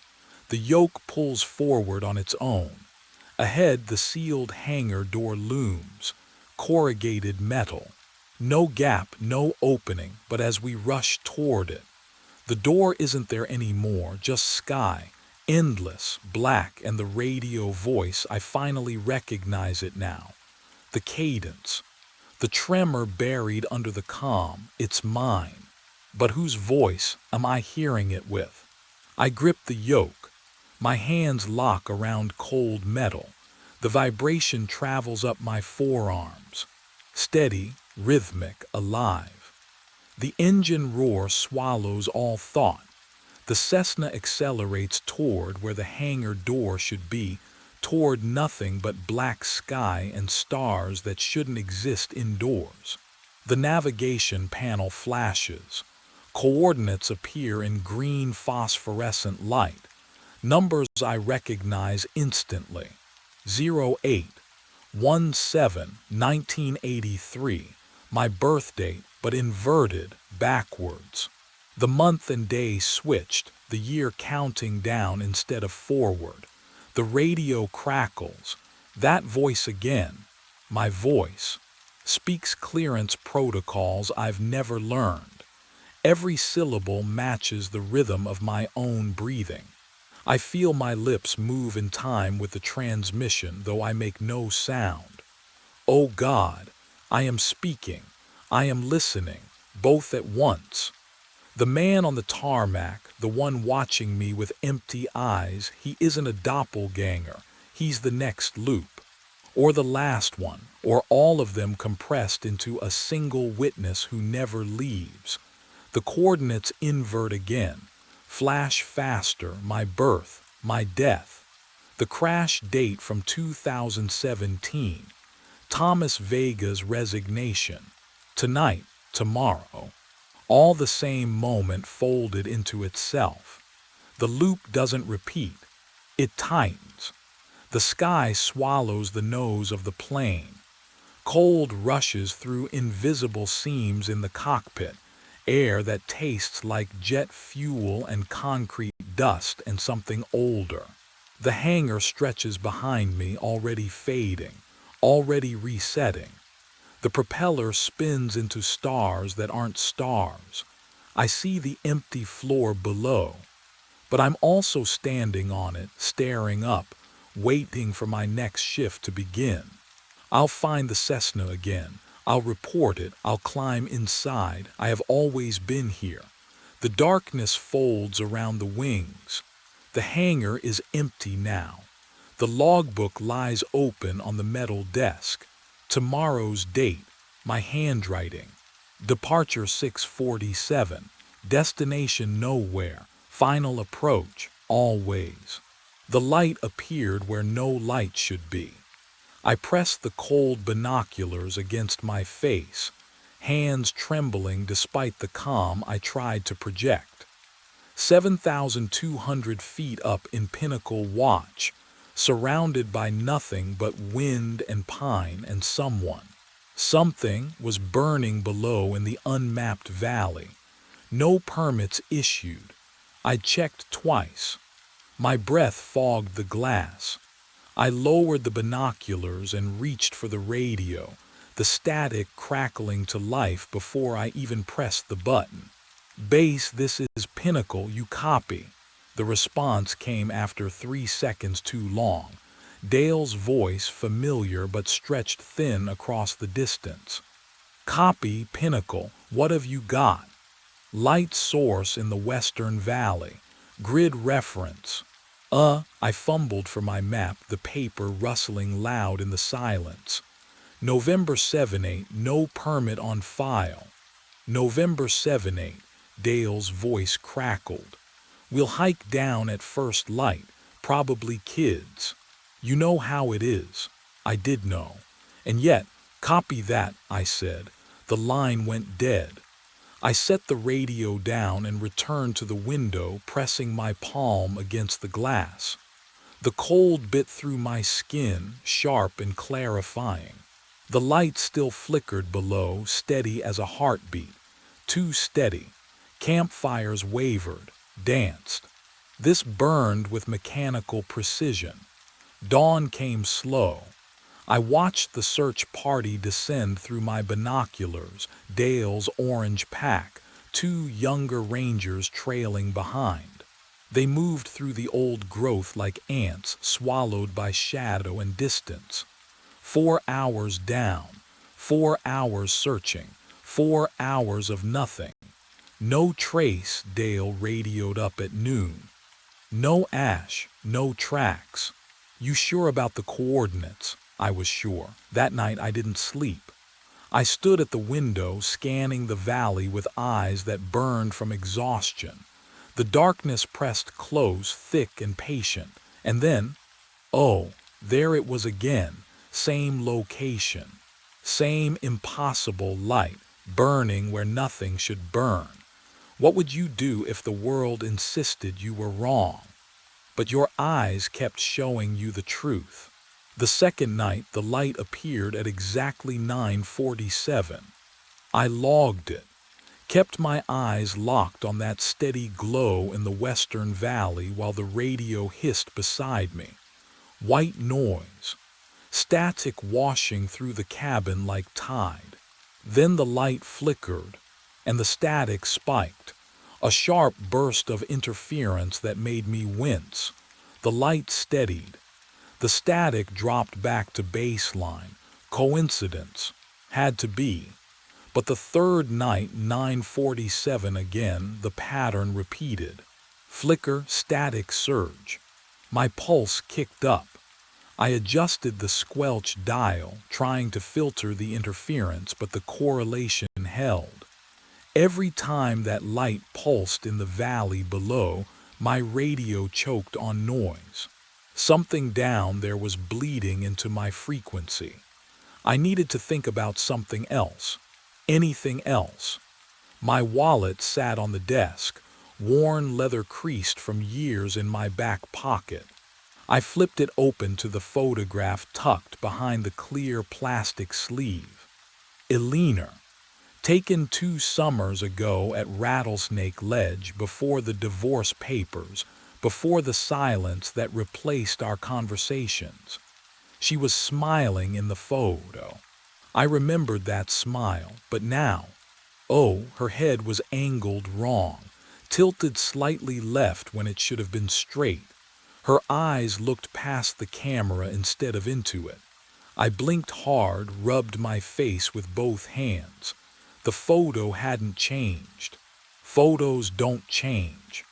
I was seeing things that weren't there because I'd slept maybe 11 hours across the last 4 days. What would you do? Stare at a picture until your memory warps it into something unfamiliar. That's what isolation does. It rots your certainty from the inside. The fourth night came. 9:47. The light appeared on schedule, mechanical and patient. The static crackled in harmony. I didn't touch the radio this time, just watched. My coffee had gone cold hours ago, a thin skin forming on the surface. The cabin smelled like stale grounds and the metallic bite of oncoming weather. By the 5th night, I'd stopped questioning whether the light was real. I started questioning whether I was. My hands trembled as I wrote the log entry. The ink smeared. Outside, the wind had died completely, the forest holding its breath. I glanced at Eleanor's photograph one more time before closing the wallet. Her smile had turned away from the camera entirely. And somewhere far below in the darkness, the light burned on, waiting for me to understand what it wanted. I waited until dusk. The high-power binoculars felt cold against my palms, metal casing slick with condensation. I braced them against the window frame to steady my hands. 5 nights of watching had taught me patience, but not calm. 9:47. The light flickered on. I adjusted the focus wheel. Click, click. The valley floor swam into clarity, trees sharpening into individual branches, shadows pooling between trunks. The light source sat exactly where it had always been, unwavering in the darkness. I twisted the wheel one more increment, and there it was, a fire lookout tower. My breath caught. Not a cabin, not a campfire, a tower. The structure rose from the valley floor like a mirror image pulled from my own reflection. Same Forest Service green paint, same observation windows wrapping the cabin, same weathered stairs spiraling down through skeletal support beams. Impossible. I lowered the binoculars, blinked hard, looked again, still there. My hands shook as I pulled the topographical maps from the filing cabinet. The musty smell of old paper filled the cabin as I spread them across the desk. I traced every contour line, every elevation marker, every trail notation. The valley below was marked as unmapped terrain, old-growth forest, no structures, no tower.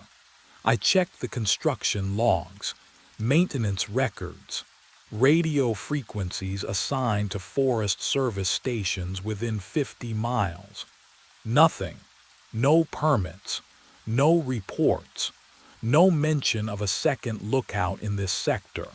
But I could see it through the glass, standing where nothing should exist. What would you do? Would you trust the maps? Or your own eyes? I pressed my forehead against the cold window and stared down at my impossible twin, burning its light into the gathering dark. Tomorrow I would have to go down there. I left at first light. No radio call to Dale. No logged route plan. Protocol demanded I stay at my station, but the tower below had burned through 5 nights of surveillance, and documentation wouldn't explain what my eyes had already confirmed. The descent started easy. Switchbacks I'd memorized during fire season, granite outcrops marking elevation drops. My boots found purchase on familiar trail. Then the trail ended.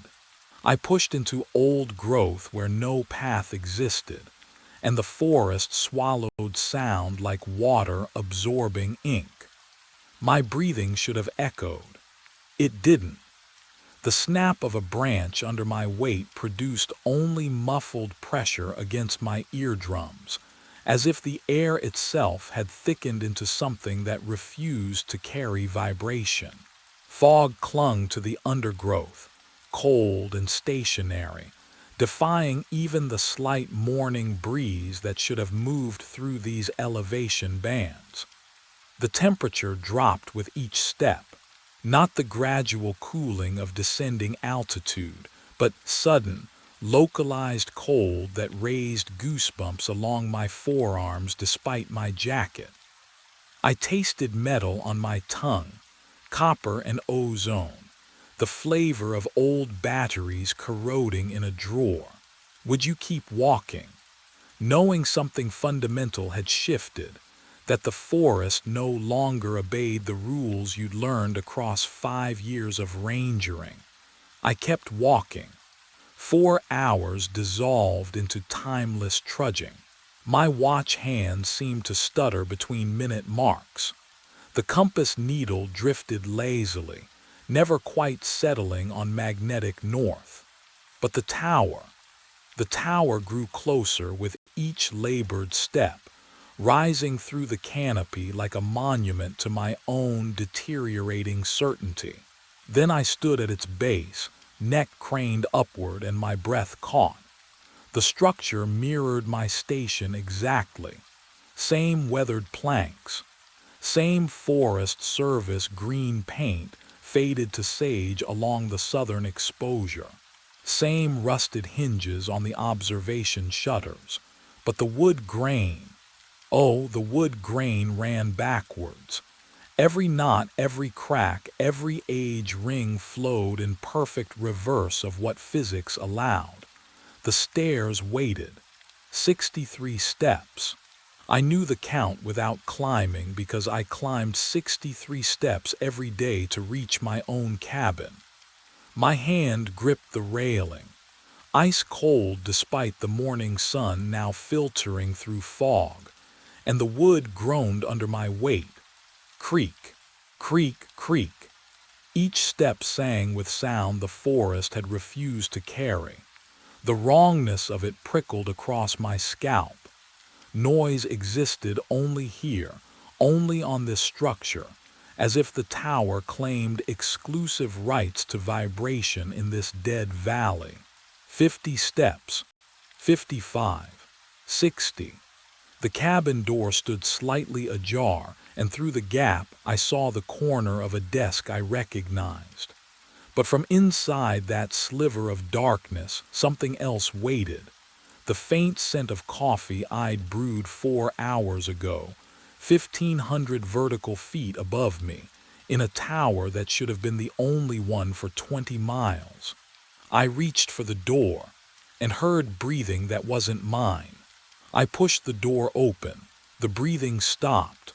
The cabin was empty, but occupied. That metallic scent hung heavier here, coating the back of my throat like old pennies.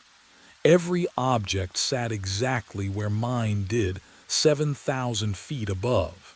The desk faced the same western window. The propane heater squatted in the same corner. Even the coffee mug rested on the same warped plank, brown ring staining the wood. I stepped inside. The floor groaned, wrong pitch, half a note too low. My desk, my chair, my radio mounted on the wall, call numbers matching. The dials were set to Dale's frequency. I touched the mug, still warm. My hand jerked back. The coffee inside steamed faintly, surface tension unbroken. Someone had poured this minutes ago. But the cabin stretched empty around me, silent except for my own ragged breathing. The log book sat open on the desk. I knew that binding. Forest Service issue, olive drab canvas, corners reinforced with brass. I'd filled 3 of them over the years. This one looked newer, pages still crisp. But the handwriting. Oh, no, my handwriting. The cramped capitals I used for dates. The way my capital R looped too far left. Entry after entry marching down pages in ink I recognized from my own pen. March 15th. Clear skies. Patrol route Alpha complete. No smoke. I'd never written those words. March 15th I'd been at my tower, the real one, documenting the same clear skies in my own log book. My fingers trembled as I turned pages. April 9th, May 22nd, June 3rd, all in my hand, all impossible. The dates stretched back exactly 6 months, and the final entry written this morning read, "If you are reading this, you have 4 hours before you become me." My fingers found the last page. The paper felt colder than the rest. Wrong somehow, like it had been touched by frozen hands. Day 180, the entry began. My own handwriting, but the letters pressed deeper into the page. Desperate. Still seeing the fake tower. The ink had smudged in one corner, a thumbprint I recognized. Mine. Every 6 months I've watched it burn through the night. Today I hiked to it. The metallic smell in the air grew sharper. I could taste copper on my tongue, found myself inside. My chest tightened. The words blurred, then refocused. This is my last entry before I disappear. If you are reading this, you are me. You hiked to your own tower. The cabin creaked. Just the wind, I told myself, just settling wood, but the sound came from inside, not outside. A floorboard compressed under weight I couldn't see. The final sentence waited at the bottom of the page. Look behind you. 2 words. 3 syllables. They shouldn't have had power. But my hands started shaking so hard the logbook rattled against the desk. What would you do? If your own handwriting commanded you to turn around in an impossible place, would you obey? I didn't want to, oh God. I didn't want to, but my body moved anyway. Muscles overriding terror. My neck rotated, slow, mechanical, like something else controlled the motion. My shoulders followed. The room spun into view degree by degree. The doorway came into focus. My breath stopped, not because I couldn't breathe, because something in my lungs forgot how. The air turned solid in my throat, trapped, burning. My heart hammered once, twice, then nothing. Just silence and the shape standing in the frame, watching me with eyes I knew better than my own. I was staring at myself. The man in the doorway had my jaw, my cheekbones, my build beneath the weathered Park Service jacket. But his face, oh God, his face. Deep lines carved through skin turned leathery by sun and isolation. Gray threaded through hair I still kept dark. His hands, scarred, liver-spotted, trembling, clutched the same log book I just read. Those hands told me everything. He stepped inside. The floorboards creaked under boots I recognized. The left heel worn on the outside edge just like mine. The metallic smell of the valley clung to him, mixed with old paper and wood smoke. You're wondering if this is real. His voice scraped out rough, aged, but the cadence was mine. The exact rhythm I used when talking to myself during long shifts. It is. I couldn't move, couldn't speak. He set the log book on the desk between us. Every 6 months we hiked to our reflection tower. His finger, my finger, gnarled and thick-knuckled, traced the wood grain. Every time we replace ourselves. Enno, I've been you 9 times, Marcus. Hearing my name in that ruined voice shattered something inside me. What did he mean by replace? The word hung in the cold air like a threat, but I couldn't grasp its full weight yet. He moved closer. I saw the scar above his left eyebrow, the one I got falling from a ladder at age 12.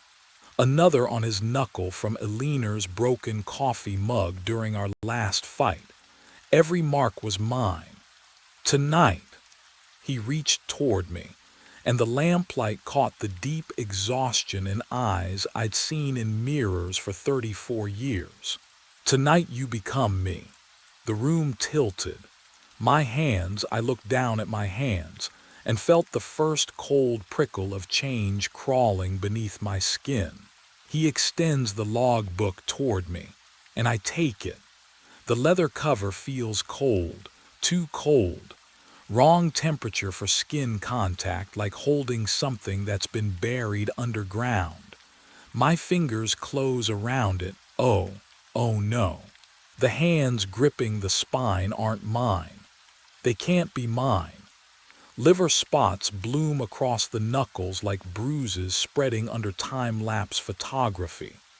The skin sags, papery thin, revealing blue veins that map decades I haven't lived.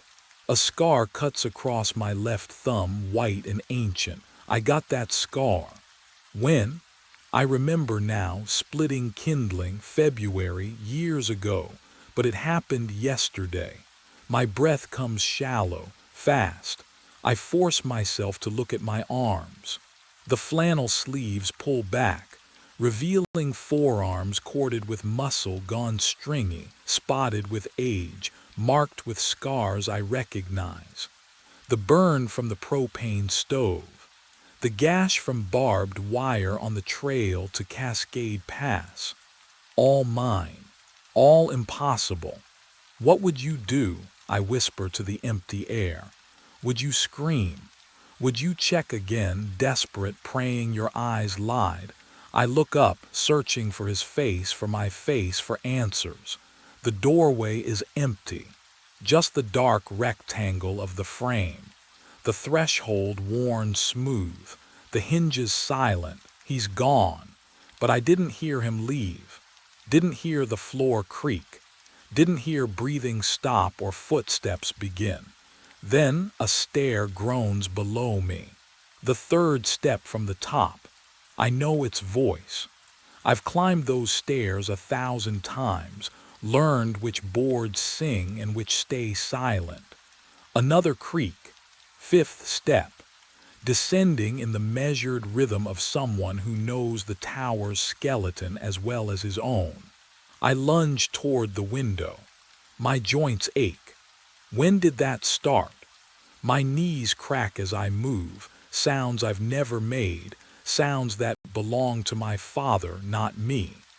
I press my weathered palms against the glass, smudging it with prints that look nothing like the ones I left this morning. Down below, emerging from the base of the tower, a figure. He wears my jacket. The blue one Alina gave me for our anniversary. My pack bounces against his shoulders, young shoulders, straight and strong. His gait is easy, familiar. I watch him navigate the rocks at the clearing's edge, stepping exactly where I would step, favoring his left leg slightly because of the old soccer injury that never quite healed. He doesn't look back. Why would he? He thinks he escaped, thinks he discovered the truth and walked away free, thinks the nightmare lives down here in this valley, and safety waits up there in his tower, my tower. His tower now. The forest swallows him between two cedars and he's gone, hiking back up the mountain, back to Pinnacle Watch, back to the radio and the log book and the light he'll see in 6 months, burning down here in the valley like a promise, like a mouth opening. The silence that follows his departure isn't peaceful. It's hungry. I stand at the window, my aged reflection staring back from the glass, and realize I can't remember my own voice anymore. Can't remember what it felt like to speak his name, my name, Alina's name. I open my mouth to test it. Nothing. Not even a whisper. Not even breath shaped into sound. My throat works, muscles contracting, but the air passes through dead and mute. The tower has already begun taking what it needs. My voice first, then memory, then self. But what comes after silence, I'm only beginning to understand. I lunged toward the window, my mouth opened wide, throat muscles contracted. Nothing, not a whisper, not a rasp. The silence inside me was absolute, a vacuum where sound should exist. I pressed my scarred fingers against my throat, felt the cartilage shift under papery skin, but the vocal cords refused. They simply refused to vibrate. Have you ever tried to scream and produced nothing? I stumbled to the radio. The same battered CB unit that connected me to Dale, to Jenna, to the world 15 miles below. My aged hands fumbled with the dial, twisting through frequencies. Static would be enough. Static meant connection. Static meant I still existed somewhere in the signal. The speaker gave me silence. Dead air, complete and total. I pressed the transmit button, released, pressed again. The red indicator light didn't even flicker. I shook the unit, childish, desperate, but the metal casing felt wrong in my grip. Lighter, hollow, as if the components inside had rotted away decades ago.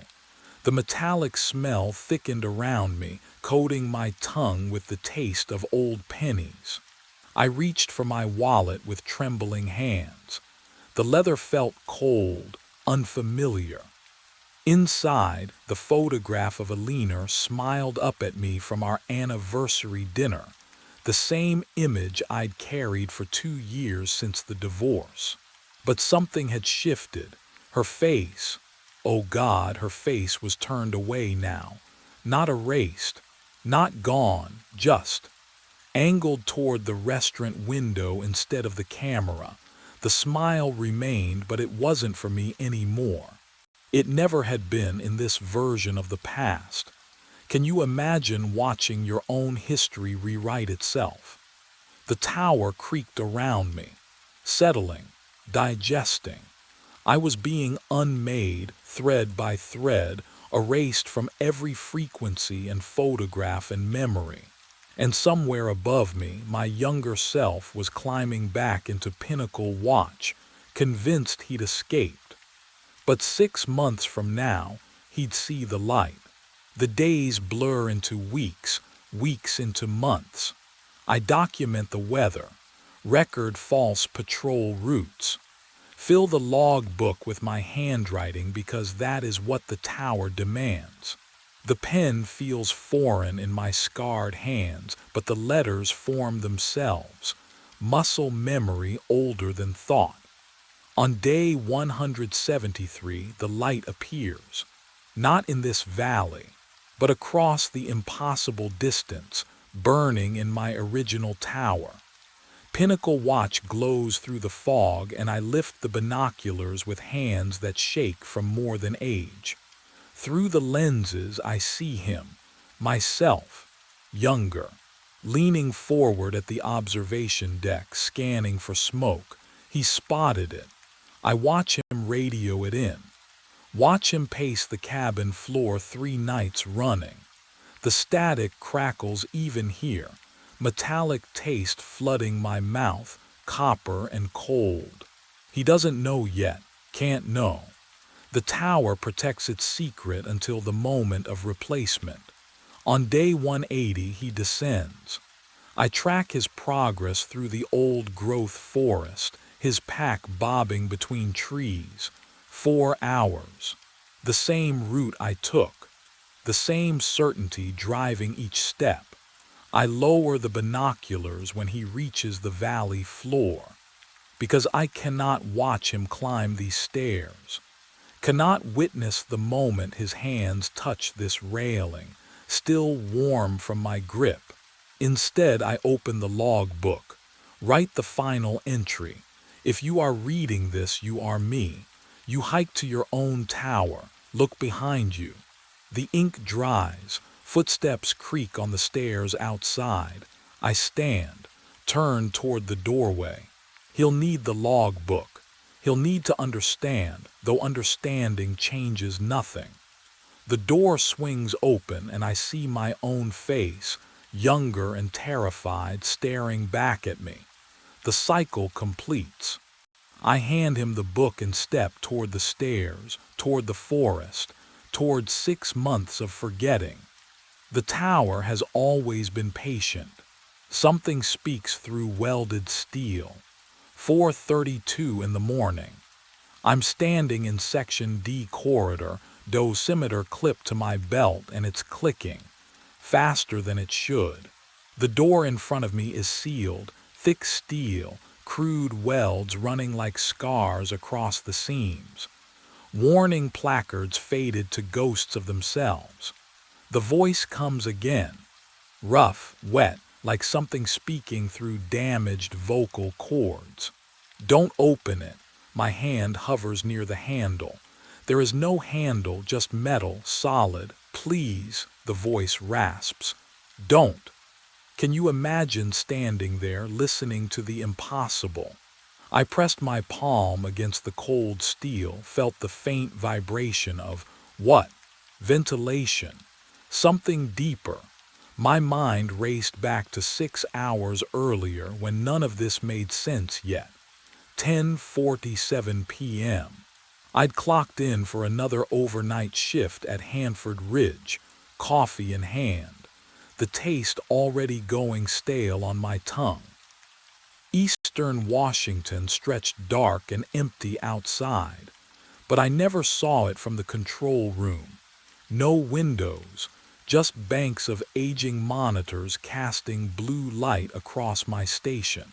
The building hummed its usual mechanical lullaby, cooling tower temperatures, radiation levels, system diagnostics scrolling past in endless rows, routine. I'd done this job for 2 months. Easiest money I'd ever made. Sit alone. Watch screens. Log readings every hour.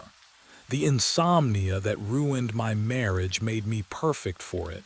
Rebecca used to say I loved problems more than people. Maybe she was right, but that night, something felt different. Wrong. The air smelled faintly of ozone, sharp and electric, though all readings showed normal. And Section D, a section I'd never been told to monitor, kept drawing my attention to its dormant indicator light. What I didn't know yet was that light wouldn't stay dark much longer. I forced my attention back to the monitors. Temperature readings for cooling Tower 3, pressure valves, the ordinary rhythm of a night that would end at 6 a.m. with nothing in the incident log. The ozone smell faded after 20 minutes, and I convinced myself it was the ventilation system. Nothing more. My coffee went cold in the styrofoam cup. I didn't taste it when I drank. At 1:14 a.m., the alarm tore through the silence. Not the general radiation alert. This one came from a specific sector, a piercing mechanical shriek that made my teeth ache.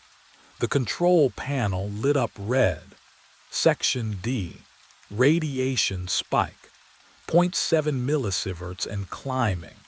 My hands moved before my brain caught up, pulling up the sector logs on screen 3. The blue glow reflected off my face as I scrolled through decades of entries. March 1991 was the last notation. Contamination incident. Permanent seal authorized. No entry permitted. 33 years. Sealed. Welded shut according to the notes.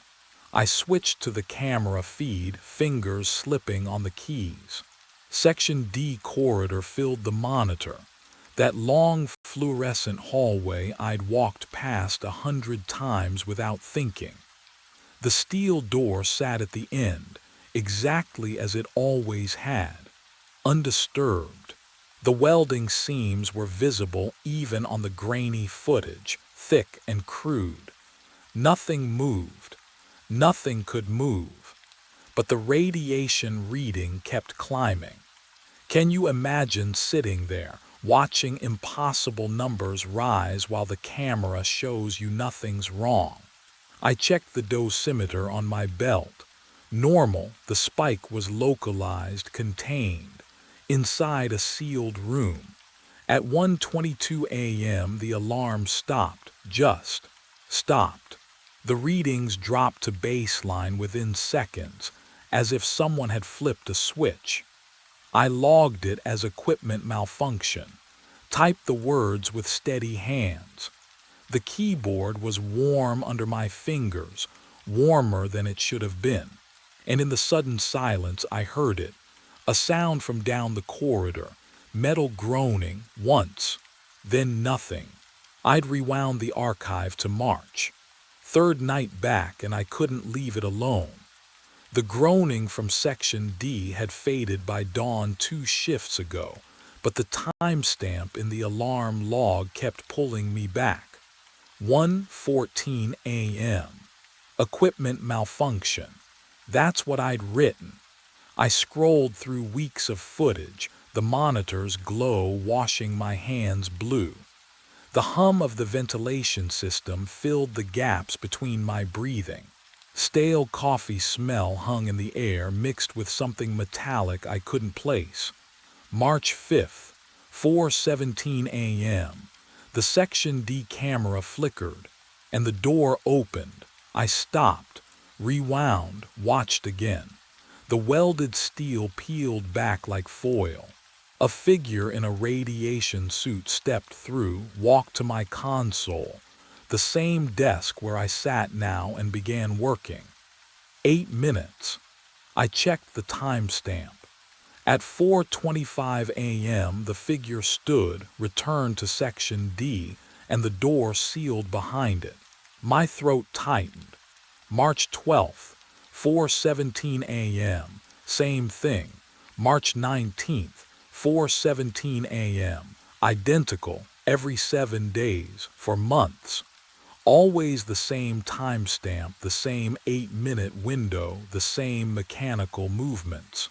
I cross-referenced the dates against maintenance logs. No one had reported anything. No alarms in the records except I pulled up recent files. My alarm from 2 nights ago, 1:14 a.m. Wrong time, different pattern. I checked tonight's date, March 26th, 7 days since the last occurrence. 4:16 a.m. now. Can you imagine sitting there knowing what you're about to see? Knowing you should walk away, call someone, do anything but watch. I pulled up the live feed. Split screen. Section D corridor on the left, my empty chair on the right, captured by the control room camera behind me. 1 minute. The temperature dropped. I felt it on the back of my neck, cold and wrong for a climate-controlled facility. The ventilation hummed louder, or maybe that was blood rushing in my ears. 4:17 a.m.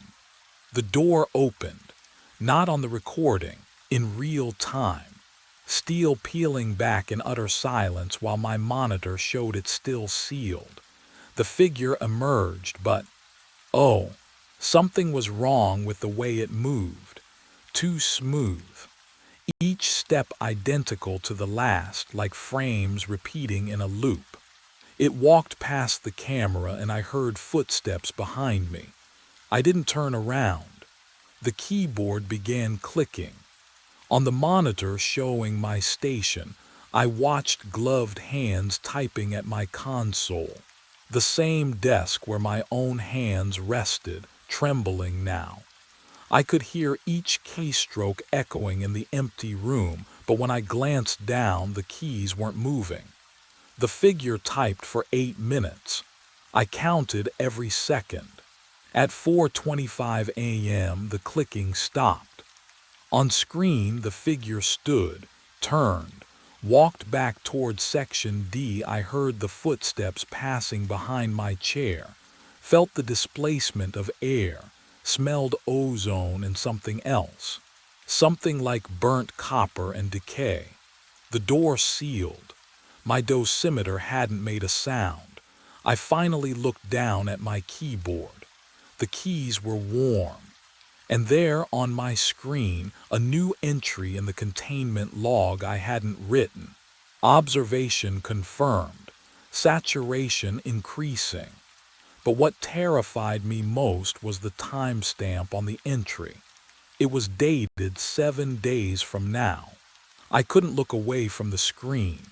The log entry glowed in the darkness, time-stamped 7 days ahead. My hands were still on the keyboard, but I hadn't typed those words. The ventilation system hummed its endless rhythm overhead, indifferent to the impossible. I needed answers. The incident database sat buried in the system architecture, 4 layers deep in archived personnel files. Most operators never accessed it. Why would they? We monitored temperatures, logged readings, went home. But I'd always been the type to dig. Rebecca used to say it was compulsion, not curiosity, that I couldn't let anything rest. She was right. My fingers clicked across keys, each tap sharp in the silence. Section D Incident Reports. Query, all entries since facility commissioning. The search bar blinked, waited, then flooded with results. 5 names. 5 overnight operators, all dead. I felt the cold air from the ceiling vent wash over my neck as I opened the first file. Michael Torres, March 2003. Cause of death, acute radiation syndrome. The next line stopped my breath. Body discovered inside Section D during routine inspection. Inside. But Section D had been sealed since 1991. The welding was visible on every camera angle, crude, thick beams across the frame. No one could enter. I'd checked the door myself on previous shifts, running my fingers along those rough metal seams just to confirm what the cameras showed. I pulled up the next file. Sarah Chen, October 2007. Same cause. Same impossible location. Then Gregory Penske, 1998. David Ochoa, 2015. Jennifer Marlowe, 2023. Can you imagine finding that pattern? 5 people spanning 30 years, all dying the exact same way in a room no one could access. My coffee had gone cold in its stained mug. I didn't remember when I'd last sipped it. The screen's blue glow painted shadows across my hands as I scrolled deeper, searching for the origin point. There had to be something earlier, some incident that explained why Section D was sealed in the first place. The file loaded slowly, as if the system itself hesitated to show me. March 14, 1991. Emergency Containment Protocol. Catastrophic coolant breach. And there, buried in the personnel casualty section, a name that made my dosimeter feel suddenly heavier on my belt. Dennis Kavar, technician, age 41, status, sealed during emergency response. The clinical language couldn't hide what that meant. They'd welded the door, with him inside. Lethal radiation exposure, the report confirmed. Extraction deemed impossible due to contamination levels. Time of containment, 4:17 a.m. 4:17. The exact timestamp of every alarm, every manifestation, every impossible door opening I'd watched on the archived footage. My hands were shaking now. I scrolled through Kavar's file, and the details emerged like something surfacing from deep water. He'd been conscious during the welding. Radio contact maintained for, oh God, 40 minutes after the seal. The logs included fragments of transmission, his voice degrading as the radiation cooked him from the inside. They'd listened to him die. I thought of the figure I'd seen, mechanical, precise, working at the console for exactly 8 minutes before vanishing. Was that him? Still working his shift, 3 decades later, unaware he was already dead. The break room's vending machine hummed suddenly to life behind me, its compressor clicking on. I jumped, heart hammering. Just machinery. Just the facility's endless background noise. But when I turned back to the screen, a new detail caught my eye. Kavar's personnel photo stared out from the file. A man with tired eyes and a slight smile. Someone who looked like he belonged on a night shift. Someone like me. And beneath the photo, a notation I'd missed before. Psychological profile flagged for obsessive tendencies and pattern recognition fixation. Rebecca's voice echoed in my memory. You can't let anything go, Keith. You'll chase it until it destroys you. The archive folder contained one more document, audio file. Kavar's final transmission, time-stamped 4:24 a.m., March 14, 1991. My cursor hovered over the play button. I knew I shouldn't listen. Knew that whatever obsession had killed 5 operators before me was already wrapping around my thoughts like wire. But my finger was already moving, already clicking, because that's what I do, that's what I've always done. The speaker crackled with static, and then I heard it. A voice, rough, damaged, barely human anymore. And I realized with ice flooding my veins that I'd heard that voice before, just hours ago, warning me through the welded door, which meant whatever was happening in Section D hadn't started tonight. It had been waiting for me all along. I found Hank Bergstrom's number in the archived personnel files, scrawled in pencil beside a retirement date from 2012. My hand shook as I dialed. 3:42 a.m. Too late to call anyone. I called anyway.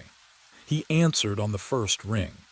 You're calling about Section D. His voice crackled with static I couldn't explain. My phone was digital. Night shift operator, am I right? How did you? Because they always call. He exhaled, long and rattling. What's your name? Keith Randall. Keith. A pause. Request a transfer tomorrow. Don't ask questions, just do it. I need to know what happened to Dennis Kavar. The silence stretched so long I thought he'd hung up. Then, we welded him inside while he screamed. My coffee turned cold against my palm. Reactor went critical at 4:17 a.m. Cooling system failed. Someone had to manually override the failsafe from inside Section D. Hank's breathing grew uneven. Dennis, he volunteered, went in, stabilized it. Saved 200 lives, but the contamination, we couldn't open the door. Protocol, 1 life or 200. I tasted bile. We welded it shut while he begged us not to. Took 8 minutes to seal it properly. He was still conscious. Hank's voice cracked. Still talking to us over the radio. 40 minutes, Keith. 40 minutes before he went silent. 4:25 a.m. The ventilation hummed above me. Too loud, too regular. 5 operators since then, Hank whispered. Every single one started like you, curious, obsessive, couldn't leave it alone. Found them all inside Section D with radiation burns, door still sealed. That's impossible. That's what they all said. I should have hung up. Should have walked to my supervisor's office right then. Instead, I asked, what did they see? Whatever it was, Hank's voice dissolved into static. They followed it inside. The monitor behind me flickered. 4:16 a.m. 1 minute until the door opened. The phone clattered from my hand at 4:17 a.m. On the monitor, the Section D door swung open. Smooth. Silent. The figure emerged in its radiation suit, moving with that mechanical precision I'd watched for 3 nights. It turned toward the camera, visor reflecting fluorescent light, then disappeared from frame. I stood. My chair scraped against linoleum.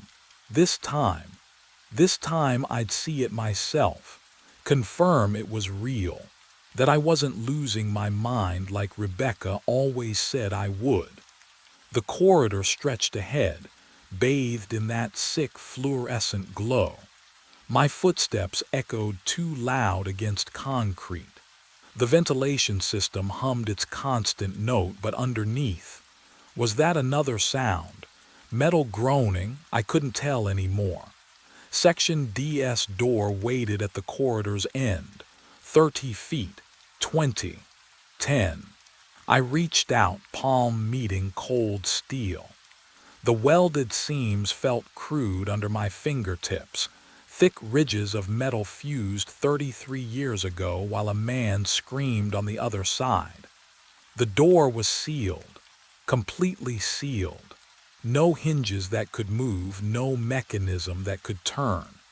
Yet on the monitor I'd watched it open. My dosimeter hung silent at my hip. No radiation. No breach.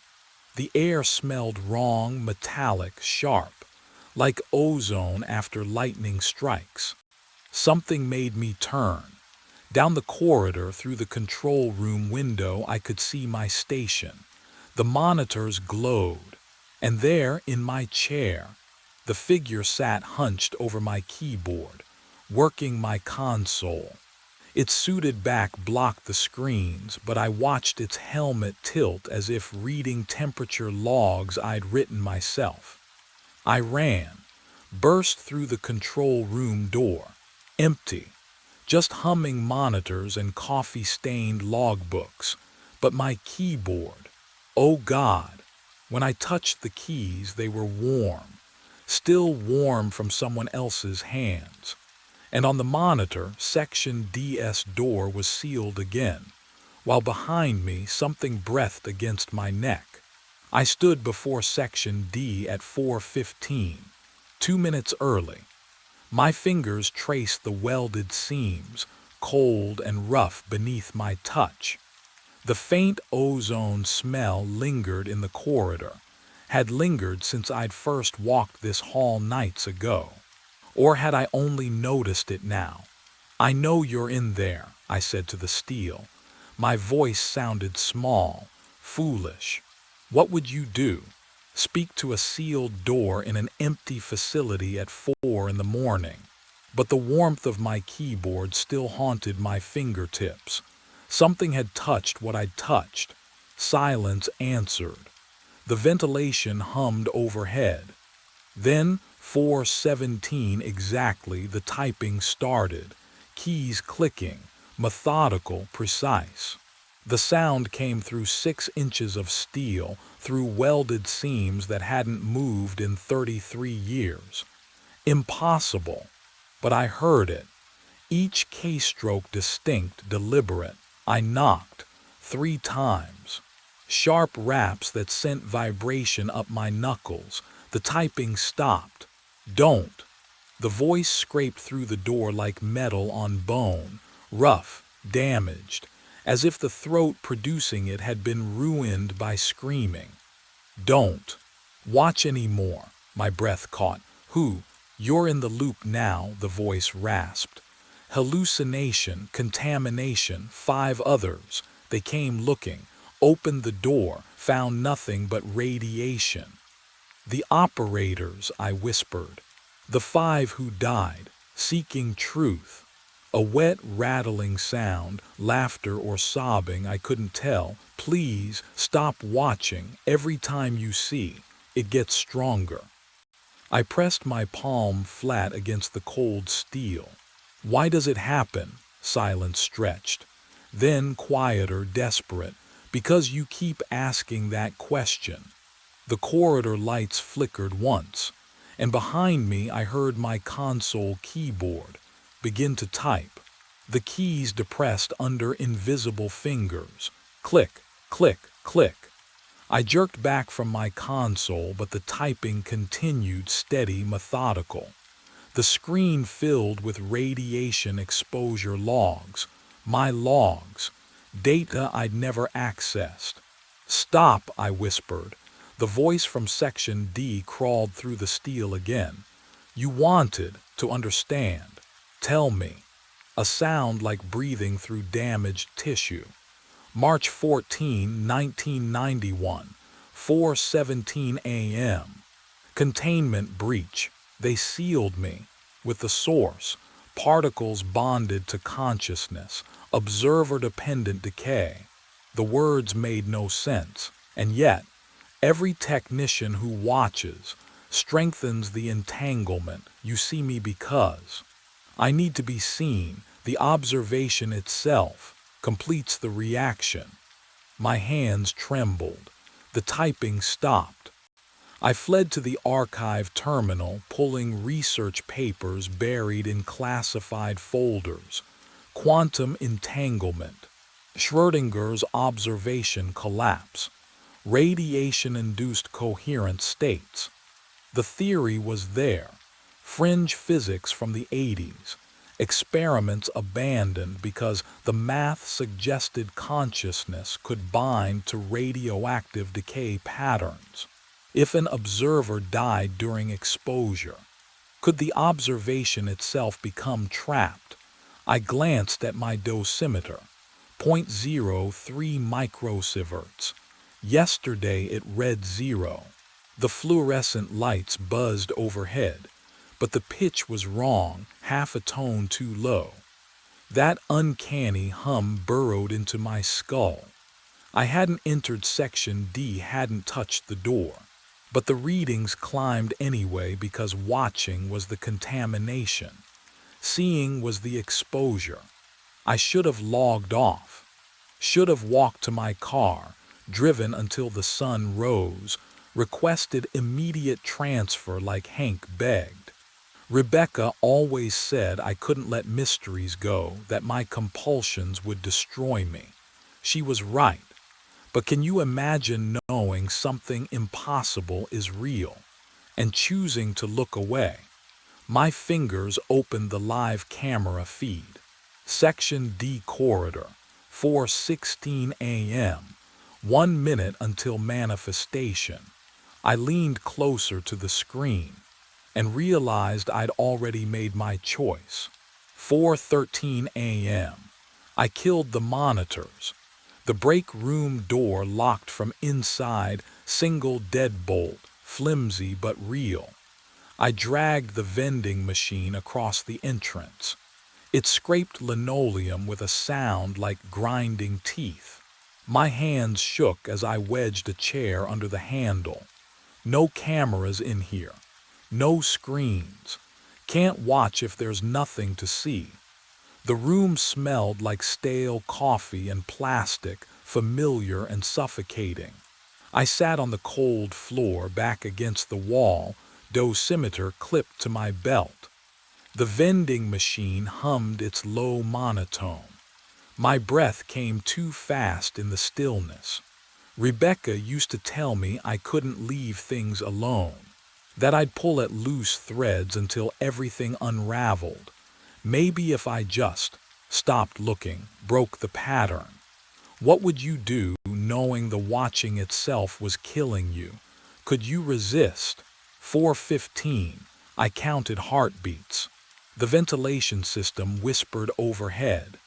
My dosimeter stayed quiet. Maybe this would work. 4:17. Somewhere down the corridor, metal groaned. Low, distant. The sound of massive hinges moving. No. Section D was 300 feet away, through 2 security doors. I couldn't possibly hear, but I did. The welded door opening, slow, deliberate. The echo reached me through walls and sealed corridors, impossible and undeniable. My dosimeter clicked, once, twice. Then the light appeared. Orange glow beneath the break room door. Wrong color, too warm. The kind of light that comes from burning isotopes, from contaminated air ionizing. It crept across the floor toward me like liquid. The metal sound came again, closer now, though that made no sense. Groaning, scraping, as if massive steel was moving just outside my thin door. Click, click, click, click. My dosimeter accelerated. The sound filled the tiny room. The smell hit next. Burning metal, sharp and chemical. ozone like lightning striking concrete, and underneath, decay, organic, sweet and wrong. The vending machine lurched backward. Something pushed from the other side. The door swung open. He stood in the doorway. Radiation suit yellowed with age. The visor. Oh God, the visor was fogged from inside, condensation running down like tears. But there was no face behind it. Just darkness, just absence. The figure extended one gloved hand toward me. My dosimeter screamed, a single sustained shriek. The air tasted like copper, like the moment before your skin blisters. And I understood, finally, what the others had learned too late. They found me at dawn. Morning shift said I was lying outside Section D. My dosimeter screaming, maxed out. Burns covered my hands, my face. The kind of exposure that should have killed me. The door behind me stayed sealed, welded solid, untouched for 33 years. I woke 3 days later in a hospital room that reeked of antiseptic and something underneath. Something that smelled like ozone, like burning metal. The doctors asked what happened. I told them I didn't know. And I didn't, still don't. The last thing I remember, sitting in the break room at 4:13. Then nothing. A hole where 2 hours should be.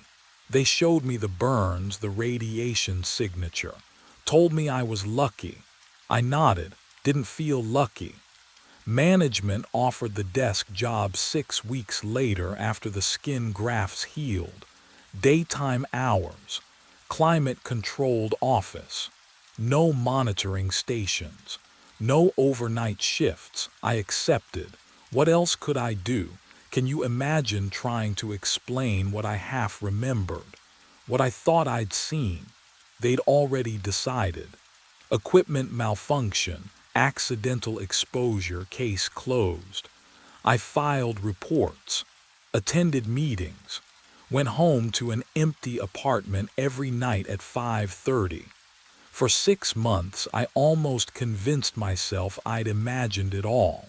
Then Martinez started the overnight shift. Young guy, sharp, reminded me of myself before. He came to my office on a Tuesday afternoon, logbook tucked under his arm. Asked if I knew anything about Section D. My coffee went cold in my hands. He'd logged alarms at 4:17 a.m., checked the cameras, seen something that didn't make sense. I opened my mouth to warn him, then stopped, because I understood finally. Hank had warned me. I hadn't listened. Now Martinez stood there, curiosity bright in his eyes, asking questions I'd asked. The pattern didn't break. It just found someone new to carry it forward. The photo shouldn't exist. But there it is, lying in the center of 8 pallets arranged in a perfect circle. The frame is the cheap black plastic one from my kitchen counter. The picture inside shows Kelly and Amy at the breakfast table, morning light through the yellow curtains, Amy holding up a crayon drawing. I took that photo yesterday, on my phone. It never left my phone. The concrete floor is ice cold through my boots. The warehouse stretches 200,000 square feet around me, fluorescent lights buzzing overhead, casting everything in sickly white. Diesel fumes mix with cardboard dust, the smell I've breathed for 6 years. But tonight it smells wrong, metallic, like blood before you taste it. I crouch down, pick up the frame, still warm. My hands start shaking. I check my phone. The photo is there, right where it should be. Taken at 7:23 a.m. yesterday, never sent, never printed. I look at the frame again, at my wife's smile frozen behind scratched plastic, at my daughter's gap-toothed grin. Someone was in my house. Someone printed this. Someone has been here, but what I still didn't understand yet was that someone was me. Behind me, a forklift roars to life. The sound rips through the silence like a chainsaw. 2 tons of machinery, engines screaming, tires squealing against concrete. I spin around. Oh, the forklift barrels down the main aisle, 40 feet away, 30. The overhead cage rattles, forks lowered like tusks. And I see the driver. And no, it's me. Same warehouse jacket, same boots, same face, but the eyes are black, completely black, vacant, empty. The thing wearing my face doesn't blink, doesn't swerve, doesn't slow down. It drives straight toward me. And what happened in the next 3 seconds would determine if I ever left this warehouse alive. My mind raced back 3 weeks before the photograph, before the black-eyed thing wearing my face. The shift started like any other. 10 p.m. I clocked in at Midwest Logistics, my footsteps echoing across 200,000 square feet of concrete and darkness. The fluorescent lights overhead buzzed their familiar hymn. I was alone, always alone on graveyard shift since Rick Salazar quit. I liked it that way. The first few hours passed in rhythm. Forklift, scan, stack, repeat. The smell of diesel and cardboard clung to my clothes, my skin, the back of my throat. Cold air leaked through the loading dock seams, winter pressing against metal walls. Around 4 a.m. I heard it, a forklift engine, running hard. The sound came from the far side of the warehouse, near the damaged goods section where the lights barely reached. The beeping, that reverse warning beep, echoing between the aisles, but I was the only one here. I set down my scanner, listened. The engine roared, then idled, then roared again. Someone was operating a machine in my building. I grabbed my flashlight and started walking. My boots scraped concrete. Each aisle I passed, the beam cut through towers of pallets stacked 15 feet high. Shadows danced. The forklift sound grew louder, closer, then suddenly stopped. Complete silence. I walked faster, checked every machine in the fleet. 12 forklifts, all parked in their charging stations. I pressed my palm against each engine block. Cold, every single one. But that wasn't the strangest part. What I didn't know then, what I wouldn't discover until the security footage, was that at exactly 3:47 a.m., something had started watching me back. I found the circle just past dawn. The damaged goods section smelled like diesel and wet cardboard. I'd been avoiding it all night, but something pulled me back there. The fluorescent lights buzzed overhead, flickering in that way that makes your skull ache. 8 pallets, arranged in a perfect circle. My boots stopped on cold concrete. The pallets were identical. Wooden, standard size, nothing special. But the precision. Can you imagine standing there, staring at geometry that shouldn't exist in a place like this? Each one spaced exactly the same distance apart. Each one turned at the exact same angle. Inside the circle, boxes were stacked. Not random, deliberate. They spelled my name. Marcus. My hands started shaking. I pulled out my phone and called Darren. He answered on the 5th ring, voice rough with sleep and irritation. "This better be good. You need to come in." My voice didn't sound like mine. "Some things, just come in." He arrived 20 minutes later, boots echoing across the warehouse floor. He looked at the circle, looked at me, sighed like I'd wasted his time. So you got creative on the night shift. I didn't, Marcus. He pulled out his phone, thumbed through screens. Access logs. Building was locked from 11 p.m. to 6 a.m., just you. Nobody else swiped in. He looked up. Just you. The boxes with my name stared back at us. I didn't do this. Darren's jaw tightened.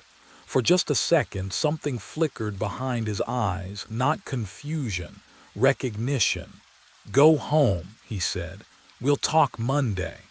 He walked away before I could argue, leaving me alone with the circle and the cold certainty settling in my chest. But what the logs didn't show, what neither of us could explain yet, was how the pallets were still warm when I touched them. Darren didn't leave.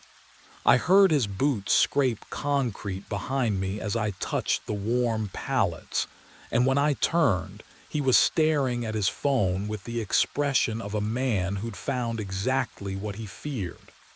Come with me, he said. The office smelled like burnt coffee and printer toner. Darren pulled up the security software on his desktop, fingers moving too quickly, like he'd done this before. The monitor's glow made his face look hollow. 3:47 a.m., he muttered, scrolling through the timeline. Always 3:47. Always. The footage loaded. Black and white. Wide angle from camera 7, overlooking the damaged goods section. For a few seconds, nothing moved except the timestamp in the corner. And then I walked into frame. My throat tightened. On screen, I moved with perfect efficiency. No hesitation. I lifted the first pallet and carried it to the center of the aisle, set it down, returned for the next one. My arms swung at mechanical angles. My head never turned. 32 minutes of this, lifting, walking, arranging, and my face. Oh God, my face was completely blank. That's not, I started, but my voice cracked. Darren fast-forwarded. The timestamp blurred, but on screen I never stopped, never slowed. At 4:19 a.m., I placed the final pallet, stepped back to examine the circle, then walked out of frame. 2 minutes later, I re-entered and stacked the boxes spelling my name. But the strangest part hadn't even registered yet. I don't remember any of this, I whispered. Darren paused the video. My face filled the screen, caught mid-turn. My eyes were open, focused on something beyond the camera, beyond the warehouse. Take the week off, Marcus. I was here. I was awake. I'd take the week. He ejected a thumb drive from the computer and pocketed it before I could ask why he was keeping a copy. His hand shook just enough for me to notice. Go home to your family, Darren said, not meeting my eyes. And whatever you do, don't come back at night. The drive home should have taken 20 minutes. I don't remember any of it. When I pulled into my driveway, the dashboard clock read 11:15 a.m., but the last time I'd looked, it was 9:30. Somewhere, I'd lost an hour and 45 minutes. The house smelled like coffee and cinnamon toast. Warm, safe, everything the warehouse wasn't. Kelly stood at the kitchen counter, still in her scrubs from her shift. She turned when I walked in and her face did that thing. That careful arrangement of concern trying to look casual. You're home early, she said. I set my keys on the counter. Darren gave me the week off. Gave you off or sent you home. My throat tightened. Does it matter? She crossed the small kitchen and touched my arm. Her fingers were warm, too warm, like the difference would burn. Marcus, Are you okay? Would you lie to someone you loved if the truth sounded insane? I'm fine, I said. Just tired. Kelly's hand dropped. She studied my face the way nurses do, reading vital signs in expressions. You've been talking in your sleep. Everyone talks in their sleep. Not like this. She moved to the coffee maker, poured me a cup I didn't ask for. The steam curled between us. You've been saying numbers, grid coordinates, B7, F12, over and over for hours. The warehouse grid system. My chest went cold. And, Kelly hesitated, you've been saying your own name just. Marcus, Marcus, Marcus, like you're trying to remember who you are. I wrapped both hands around the mug to stop them shaking. The heat bit into my palms. What do you say when your subconscious is mapping a building you can't remember walking through? But what Kelly told me next, that changed everything. Before I could answer, Amy padded into the kitchen in her sock feet, clutching a piece of construction paper. 8 years old, dark hair tangled from playing. She saw me and smiled, but it didn't reach her eyes. Daddy, you're home. Hey, sweetheart. I crouched down, tried to smile back. She held out the paper. I drew you. The drawing was in crayon, simple. A stick figure man standing in the middle of the page. Around him, carefully colored rectangles formed a perfect circle. 8 of them. Inside the circle, letters spelled out in wobbly child handwriting. Marcus. My hands went numb. That's really good, Amy. You were at work, she said quietly. I saw you. Kelly's breath caught. Amy, honey, you've never been to Daddy's work. Amy looked up at me. Her eyes were too old, too knowing. I saw him last night, she whispered. In my dream, he was building something, and he couldn't stop. I parked behind the warehouse at 2 a.m. Darren told me not to come back. Kelly wanted me home.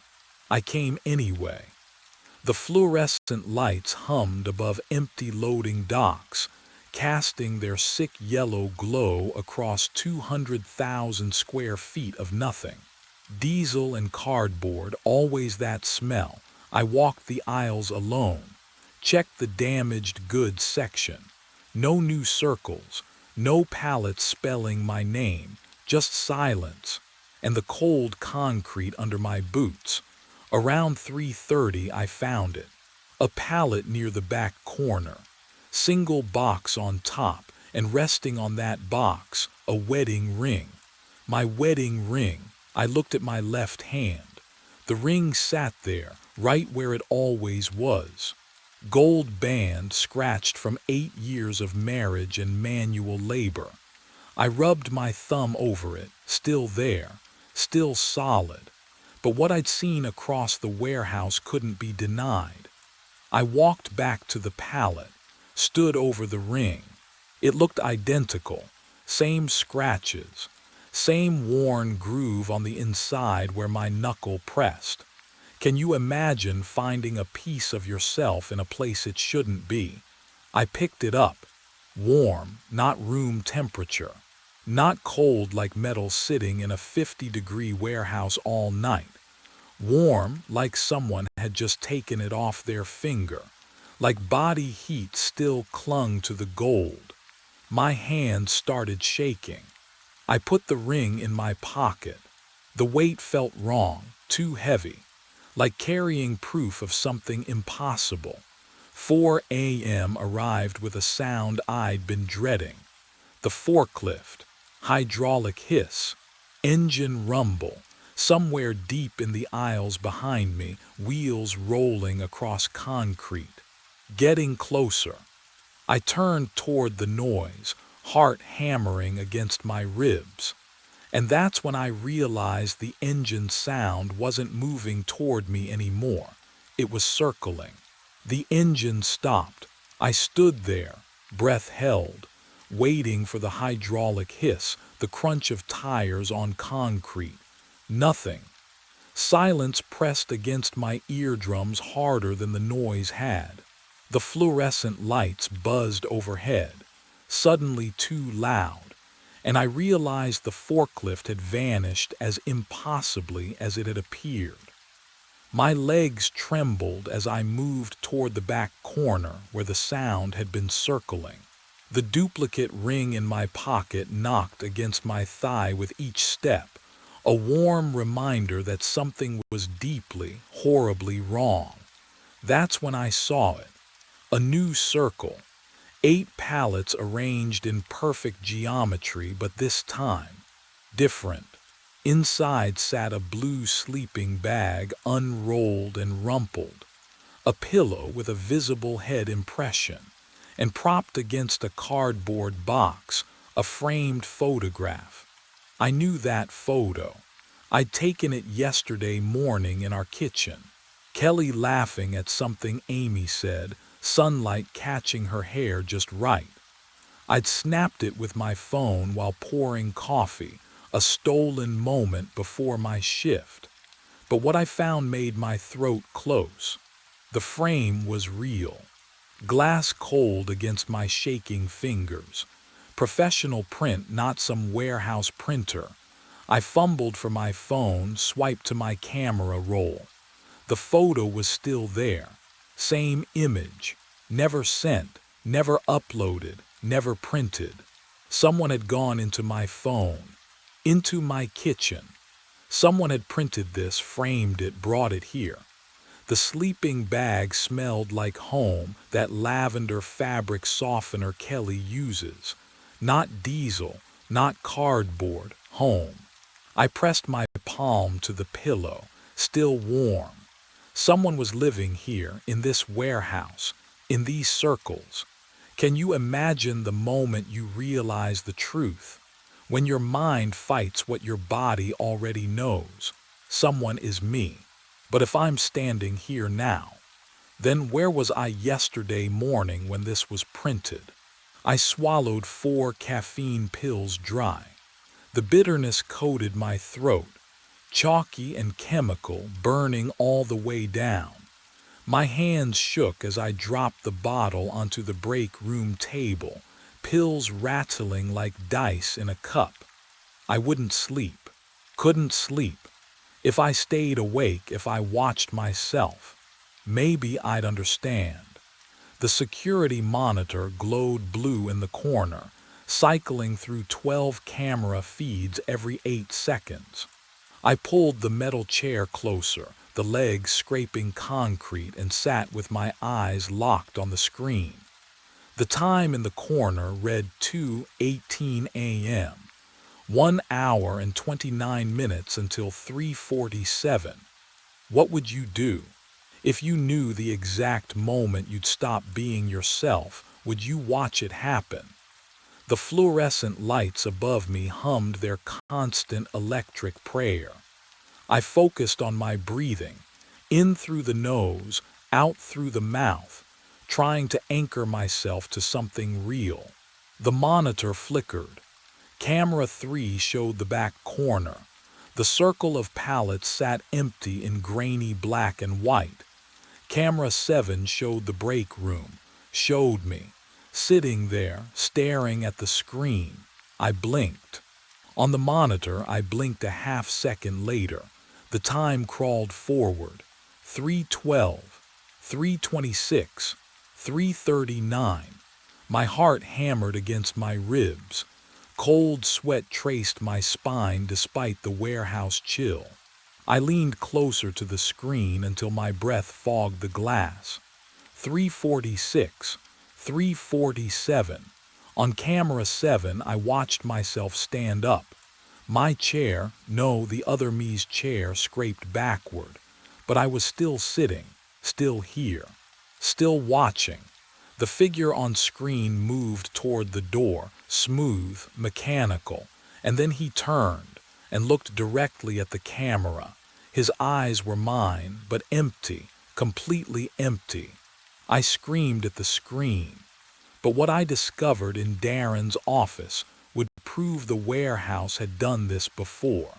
I don't remember deciding to go into Darren's office, but I'm there. The caffeine hums in my veins like the fluorescent lights overhead, and my hands are already pulling open the metal file cabinet. The drawer screeches. That sound cuts through the warehouse silence, and for a second I freeze, waiting for something to respond. Nothing does. The files smell like old paper and dust. My fingers shake as I flip through personnel folders. Anderson, Chen, Morales. The names blur together until Salazar, Rick. The folder is thicker than the others. I spread it across Darren's desk and the pages whisper against the laminate surface. Employment application, safety certifications, performance reviews. All standard, but then, a medical note, stapled. The paper feels brittle under my thumb.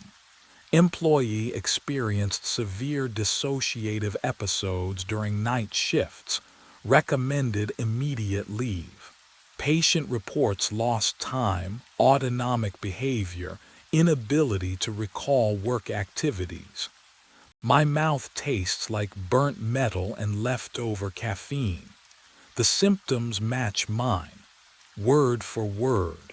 Have you ever read your own nightmare written in someone else's handwriting? I flip to the final time card. The ink is faded, but the numbers are clear. Rick Salazar clocked in on March 14th at 11 p.m. The clockout column is blank, but someone, Darren maybe, wrote in pencil at the bottom, found on premises 72 hours later. Unresponsive, refused to leave building. 72 hours, 3 full days and nights. But what made Rick finally stop? That's the question that gnawed at me as I stared at his signature on the separation agreement. The handwriting looked familiar, too familiar. The way he looped his capital R, the same way I did. And that's when I noticed the date Rick quit. 8 months ago. The exact week they assigned me to night shift. I stand in the circle at 3:47 a.m. The warehouse hums around me. That low-frequency vibration in the concrete floor. I feel it in my teeth, in my bones. The forklift keys dig into my palm, sharp and real. The smell of diesel and cardboard wraps around me like a blanket I never asked for. My phone buzzes. Kelly, when are you coming home? Home. The word feels foreign, like a language I used to speak. I look at the pallets surrounding me, 8 of them, perfect spacing. My hands ache to adjust the one on the left, 2 inches counterclockwise. The need crawls under my skin like insects. Can you imagine that? Needing to move boxes more than you need to breathe. But what I understood in that moment would change everything. Rick Salazar stood here too, 8 months ago. He felt this same pull, this same hum. The warehouse found him. And when it finished with him, it threw him away and waited. Waited for me to take the night shift. Waited for 3:47 a.m. I wasn't special. I was just available. My phone buzzes again. Amy drew you another picture today. Please come home, Amy. I remember her last drawing on the fridge. Daddy surrounded by boxes, the boxes forming a circle. She saw this coming before I did. Kids always know, don't they? They see the truth adults refuse to acknowledge. And that's when I realized what Rick never did. The warehouse doesn't keep you. You keep yourself. I dropped the keys. They clattered on the cold concrete, the sound echoing through 200,000 square feet of empty space. My hand found my phone instead. On my way, I typed. The hum grew louder, angry maybe, or maybe just indifferent. I walked toward the exit. Each step felt like tearing duct tape off skin. Behind me, the circle waited for someone else. It always does.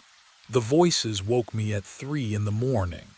I sat up in the narrow trailer bed, heart already racing. Laughter echoed across the 50 yards between my window and the cave mouth. Clear, distinct. A woman's voice asking about stalactites. A man responding with facts I'd memorized months ago. Impossible. The last tour ended at 6.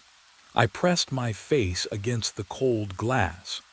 Darkness swallowed the landscape beyond my porch light, but the cave entrance gaped like an open mouth.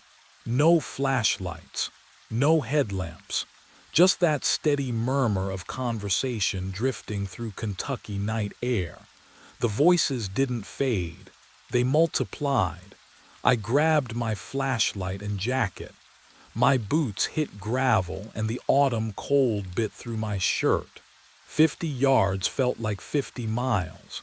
The voices grew louder with each step.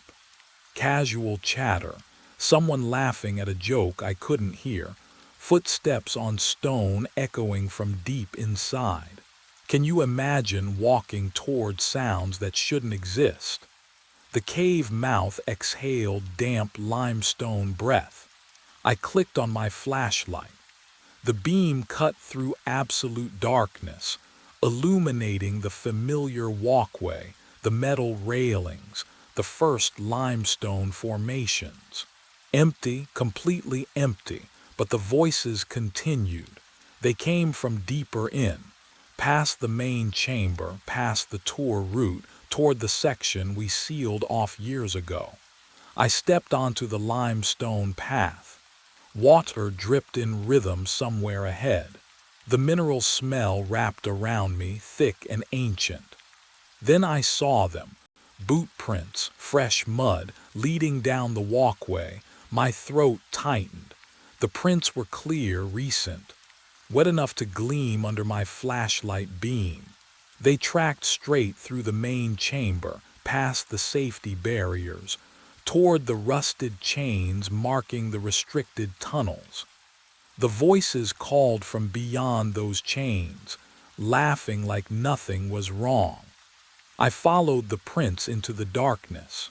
I ducked under the rusted chain, the metal groaning against the limestone. The smell hit me first, old iron and something sour, like wet earth left too long in darkness. My flashlight beam followed the boot prints deeper into tunnels I hadn't walked since.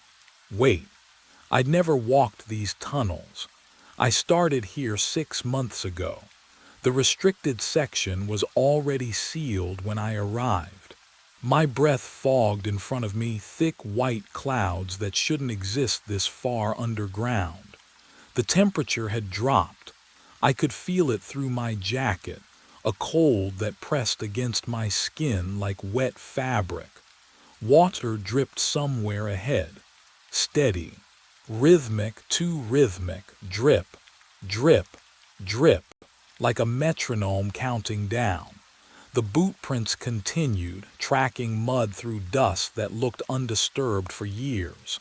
The contradiction made my chest tighten. I followed them around a bend where the ceiling dropped low enough to force me into a crouch.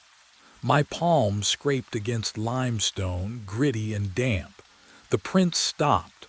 Dead end. Solid rock face. I swept the flashlight across the wall and the beam caught fresh scratches in the stone. Letters gouged deep, the edges still pale. Tour 340 emergency exit failed, guide trapped oxygen 4 hours. Below it, carved in smaller letters, December 19th, 2024. Today's date. My hand trembled. The flashlight beam shook across the wall. Can you imagine finding your own warning, your own handwriting in stone you've never touched? Behind me, the voices grew louder, not echoing from the main chamber anymore.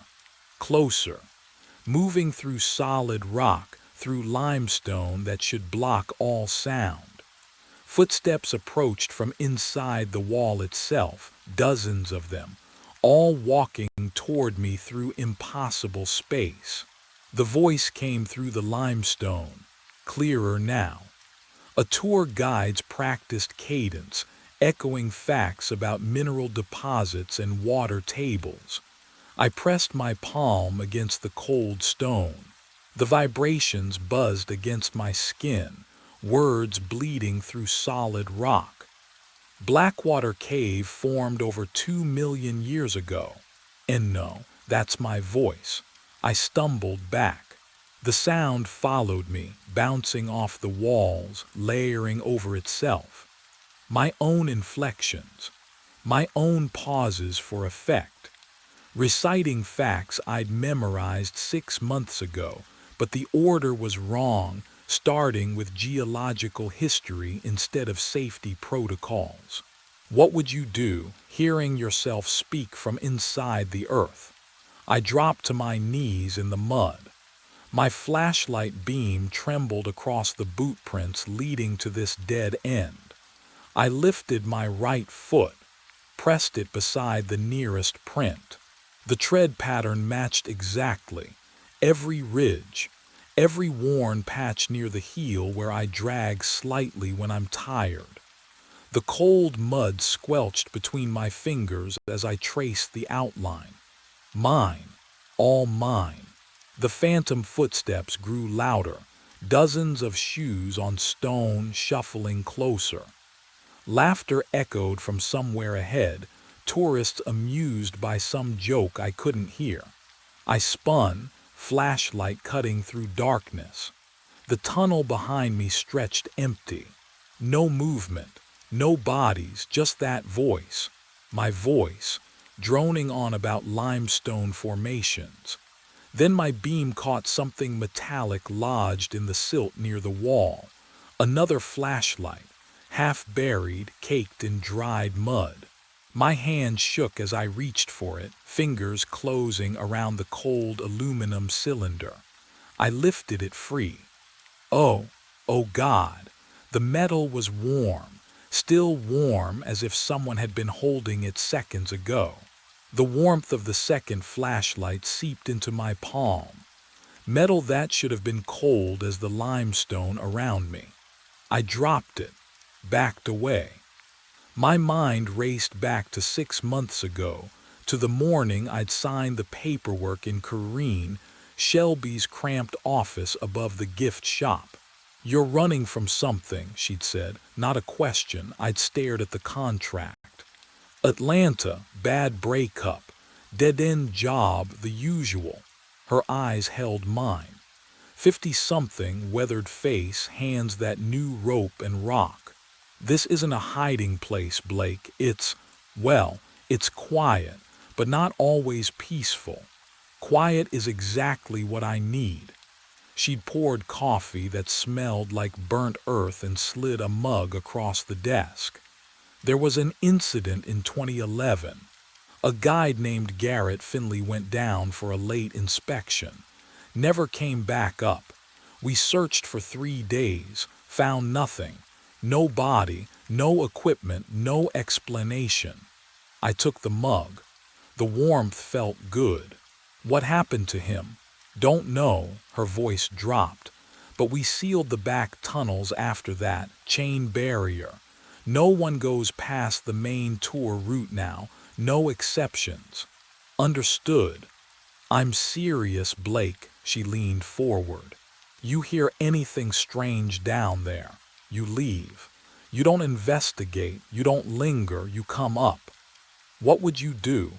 Take a job in a cave where someone vanished without a trace?" I needed the isolation, the distance, the chance to stop thinking about everything I'd left behind.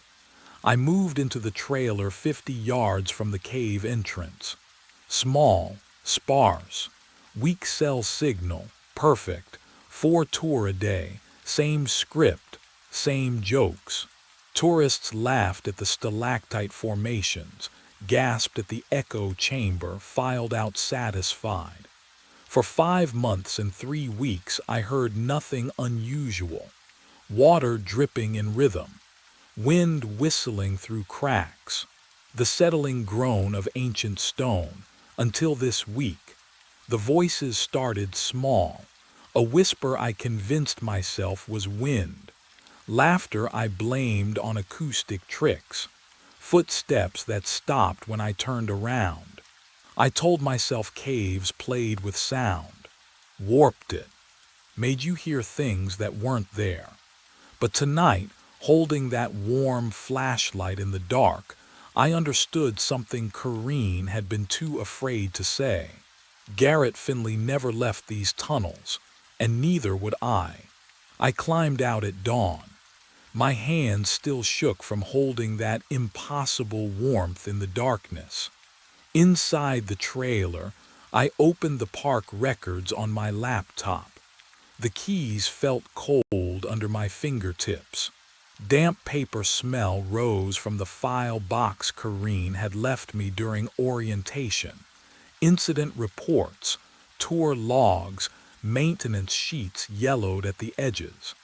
I needed to understand Tour 340. The logs ran sequential. Tour 337, Tour 338, Tour 339, and then nothing. The date beside 339 matched the day Garrett Finley disappeared. Tour 340 had never happened. My breath caught, but I'd heard it. I'd followed its footprints.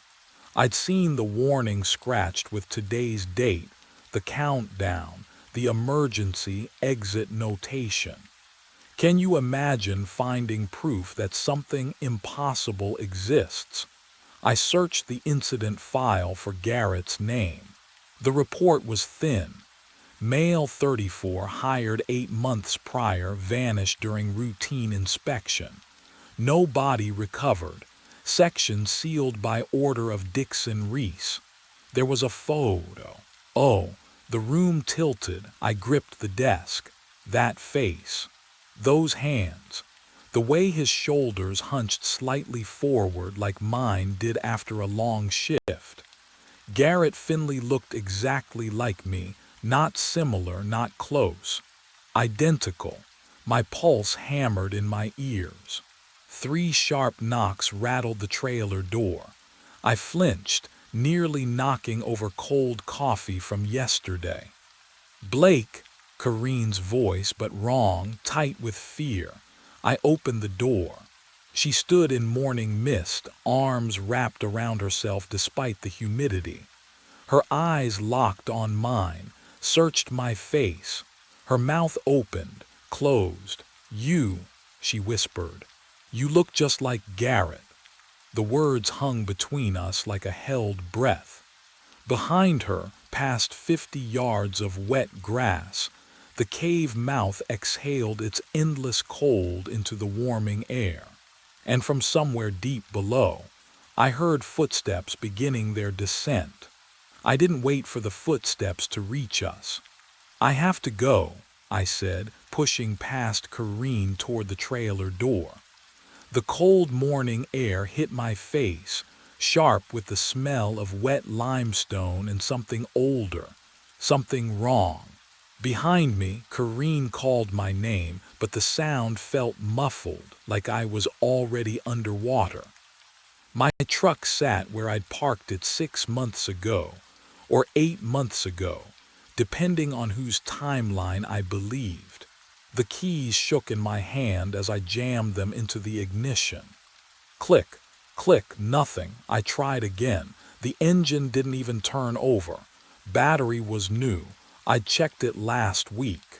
My palms were slick against the steering wheel and I could hear my own breathing, too fast, too shallow in the confined cab. Fine. I'd walk. The access road stretched ahead, familiar gravel crunching under my boots. 20 minutes to the main highway. I'd done it before for exercise, back when I still pretended this job was temporary. The cave mouth yawned to my left as I passed, that constant 50-degree exhale brushing the back of my neck. I didn't look, I walked faster. Pine trees lined the road, their shadows stretching in the early light. I counted my steps. 400, 600. The rhythm calmed me, gave me something to focus on besides the pressure building in my chest. Like I'd forgotten to breathe properly, like the air wasn't reaching deep enough. 800 steps. The trailer appeared ahead. No, that's. I spun around. The road behind me stretched empty, gravel undisturbed except for my own footprints leading back the way I'd come. I'd been walking in a straight line. I'd felt the incline, the slight curve past the equipment shed. Can you lose 20 minutes and end up exactly where you started? I ran this time. Same trees, same shadows. The numbers in my head wouldn't stop. 2 hours, 53 minutes, counting down to something I couldn't name. I'd never started counting, but the knowledge sat in my skull like a stone, cold and absolute. The trailer door hung open. Corrine was gone. The cave pulled, not metaphorically. I felt it in my sternum, a fishhook tug toward that black mouth. My legs moved without permission, carrying me down the wooden steps, past the rusted chain barrier I'd crossed last night. The air grew thick, pressing against my eardrums. Every tunnel branched wrong. I tried the northern passage toward the old echo chamber, but the walls curved, narrowed, and deposited me at the restricted section's dead end. I tried again. Western route toward the formation they called the cathedral. The path twisted back on itself, limestone slick under my boots, and delivered me to the same scratched warning. Same muddy boot prints. Same emergency exit rusted shut. 2 hours, 38 minutes. I pressed my forehead against the cold stone, trying to remember when I'd started counting. The oxygen timer in my head ticked down with mechanical precision, each second dropping like water into an endless well. But I hadn't looked at my watch, hadn't checked the time since. Since when? The counting had always been there, and something in the darkness ahead, past the warning, past the point where my flashlight beam dissolved into nothing, something was waiting for me to run out. The figure ahead wore my jacket. I stopped. Flashlight beam shaking against wet limestone. Same olive canvas. Same frayed cuff on the left sleeve. The back of his head, my head, turned slightly and I saw the curve of my own ear, the exact angle of my jaw. He moved forward, boots squelching in mud. I couldn't breathe.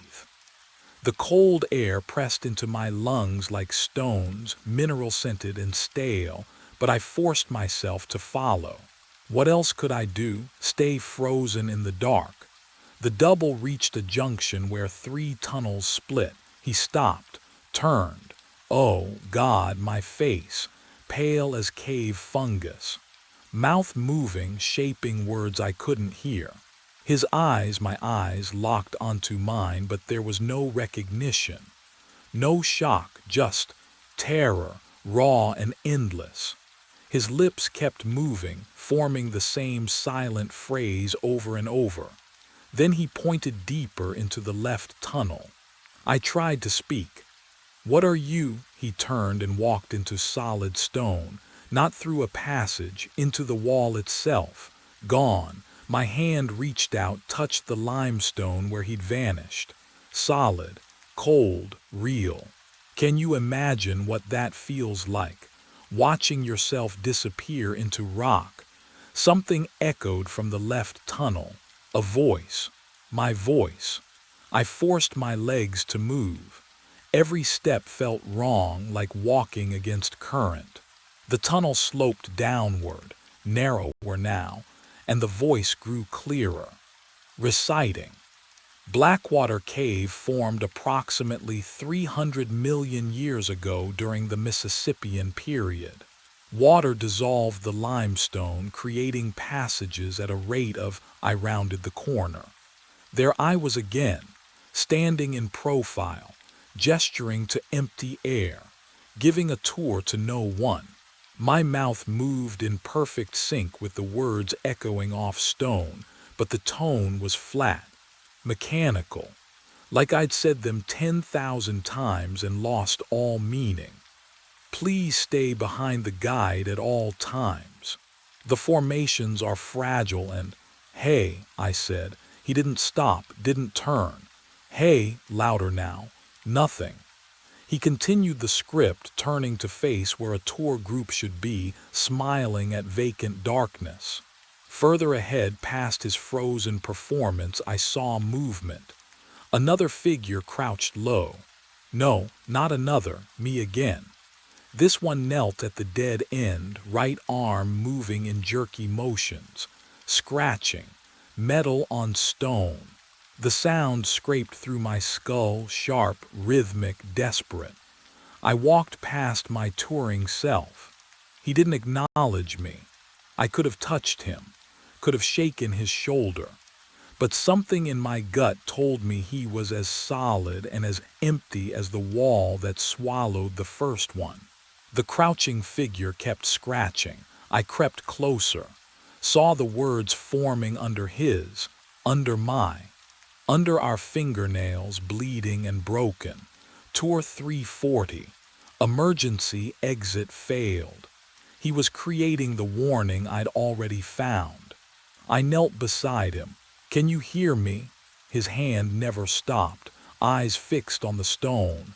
Lips pressed tight, I reached out. My fingers passed through his wrist like mist. That's when I understood. They weren't ghosts, they were echoes. Moments trapped in stone, playing forever.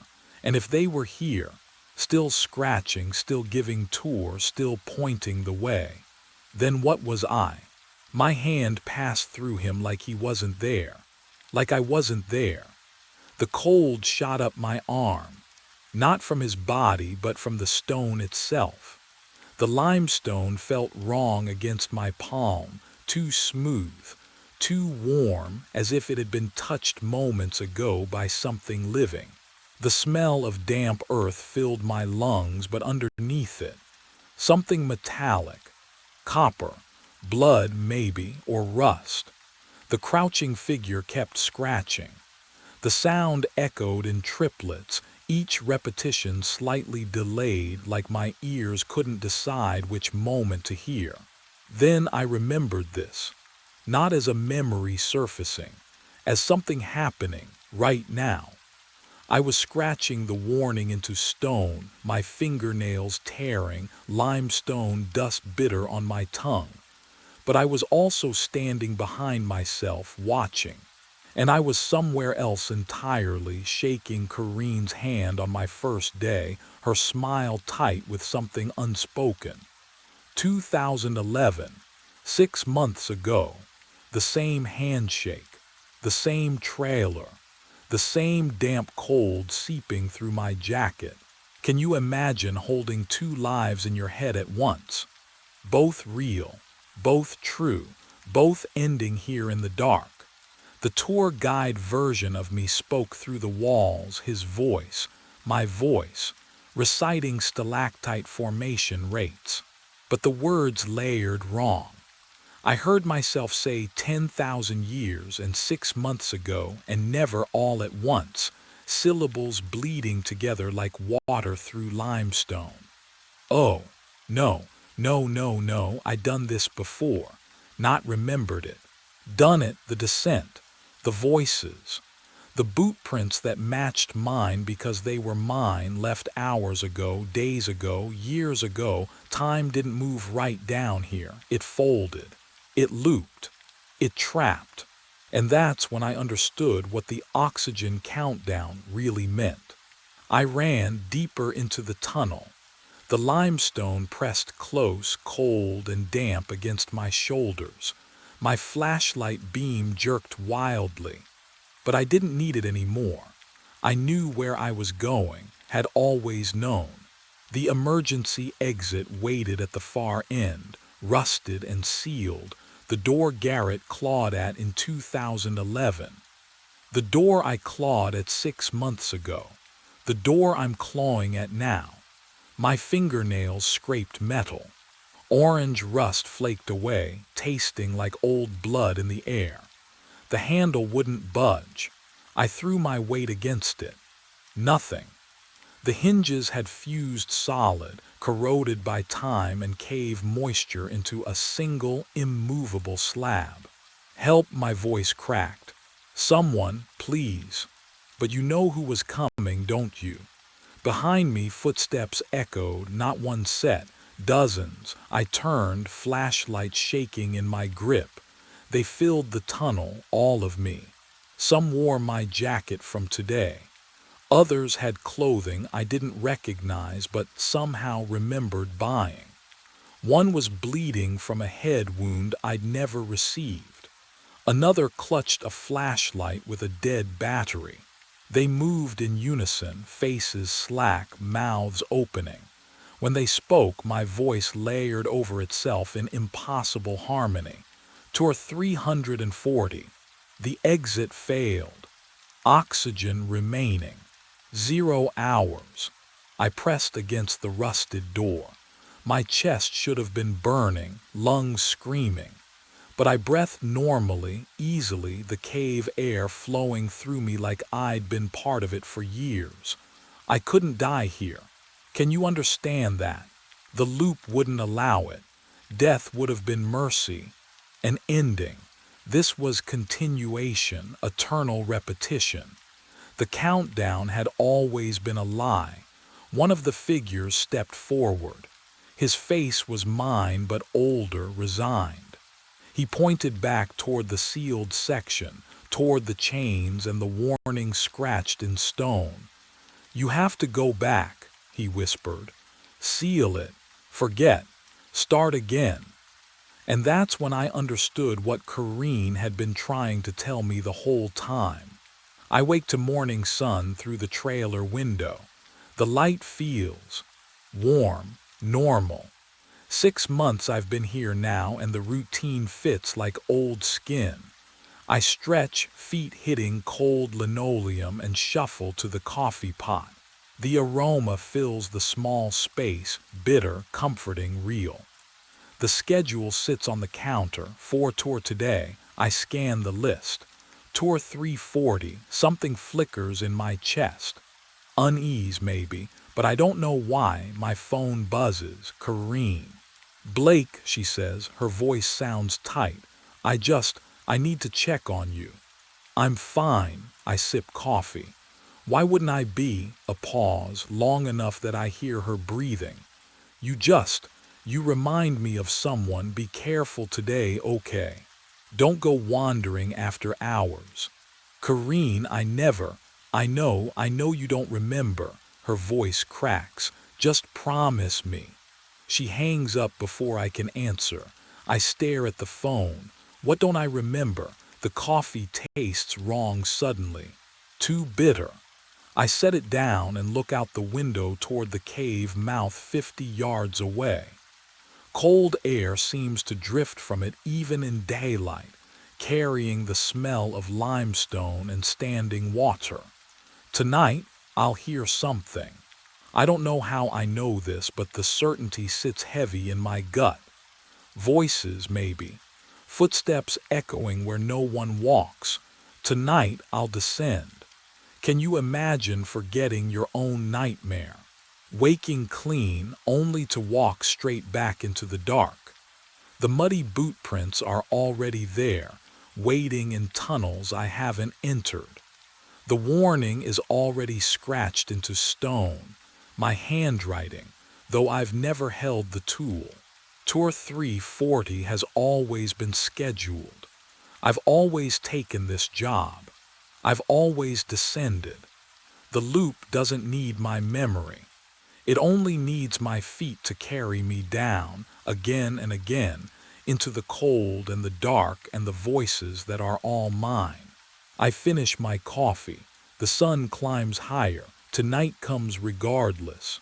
The porch light flickers on at exactly 3:29. I stand on the cracked concrete, package in hand, and my breath fogs the air between me and the door. The house at 1847 Maple Street has been dark for the past hour.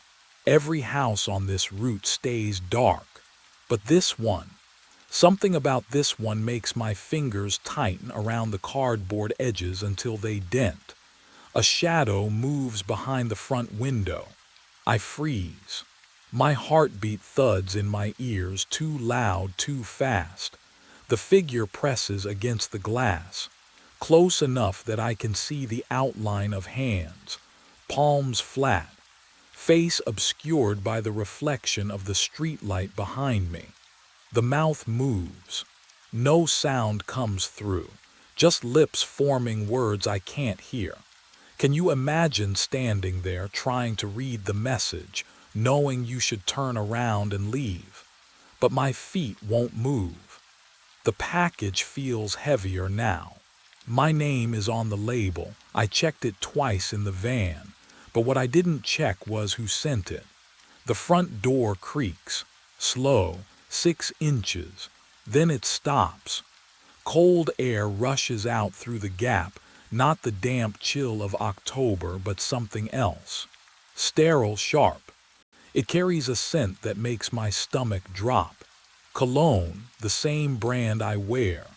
The same woody amber smell clinging to my jacket collar right now. I take a step back. My shoe scrapes the concrete.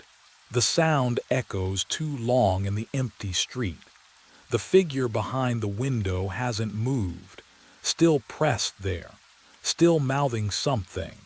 The door creaks wider, and from inside the lightless house, I hear footsteps descending stairs I shouldn't know are there. 48 hours before I stood on that porch, the dispatch radio crackled to life at 11:07 p.m. "Brennan, you there?" I pressed the button. Static buzzed against my thumb. "Yeah. Got a route update. New stop. 1787 Maple Street. Same package every night this week. 3:30 a.m. window. Can you handle it?" The van's dome light flickered above me. Cardboard smell filled my nostrils. Thick, stale, sure. Good man. "It's already loaded. Bay 7. The line went dead. I found the package wedged between Amazon boxes and a crate of medical supplies. Small, maybe 8 inches square. The label was pristine, too clean for a week-old dispatch order. Black ink, block letters, perfect edges. The weight caught me off guard. It felt like nothing, like holding air wrapped in brown paper. I tossed it onto the passenger seat and started the engine. 67 stops. Maple Street would be number 43, right in the dead zone. That stretch between 2 a.m. and dawn when the suburbs hold their breath. The first delivery was automatic. I pulled up at 3:29, porch dark, house silent.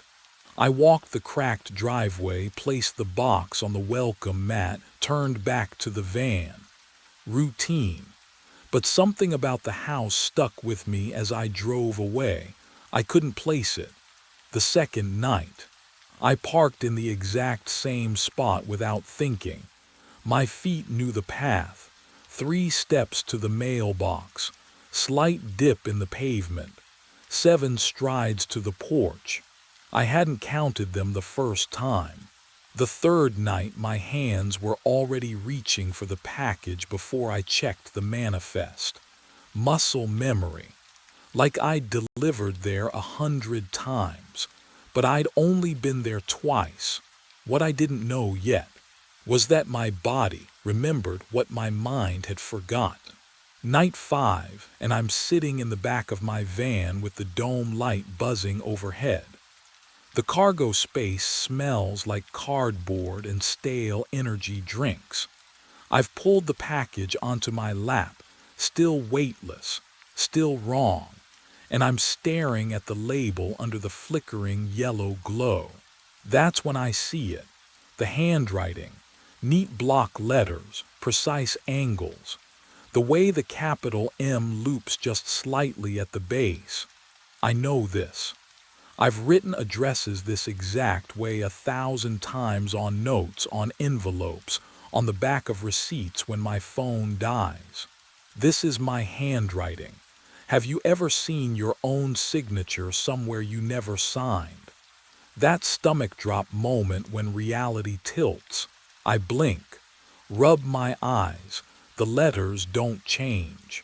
I angle the package toward the light, searching for differences. Maybe it's similar, maybe I'm tired. But no, the slant, the pressure, even the way the pen hesitated before the street number. That's me. But what I notice next makes my throat close. The return address sits in the top left corner, small and clinical. I read it once, twice. My apartment, my exact apartment number. The building I left 4 hours ago to start this shift. I never wrote this. My hands fumble for my phone, nearly dropping it between the seat cracks. I pull up my text, scrolling back through the past week, looking for gaps. Blackout nights, drunk messages I don't remember sending. Anything that explains how I packaged this, labeled it, sent it to myself. Nothing. My call log is clean, my photos untouched. No alarms set for 3:30 in the morning. The phone trembles in my grip. No, not the phone. My hands, shaking so hard the screen blurs. I look back at the package, and that's when I realize I never checked the shipping date. And what I'm about to find will crack everything wide open. I pulled over on Crescent Drive at 3:15 in the morning, engine ticking as it cooled. The package sat in my lap, weightless as always. My own handwriting stared back at me from the label, neat block letters I'd never written. The shipping date, I hadn't checked it. My thumbnail found the edge of the packing tape and dug in. The ripping sound filled the van's cargo space, too loud against the silence outside. Cardboard flaps peeled back. Bubble wrap underneath, the kind that pops when you squeeze it.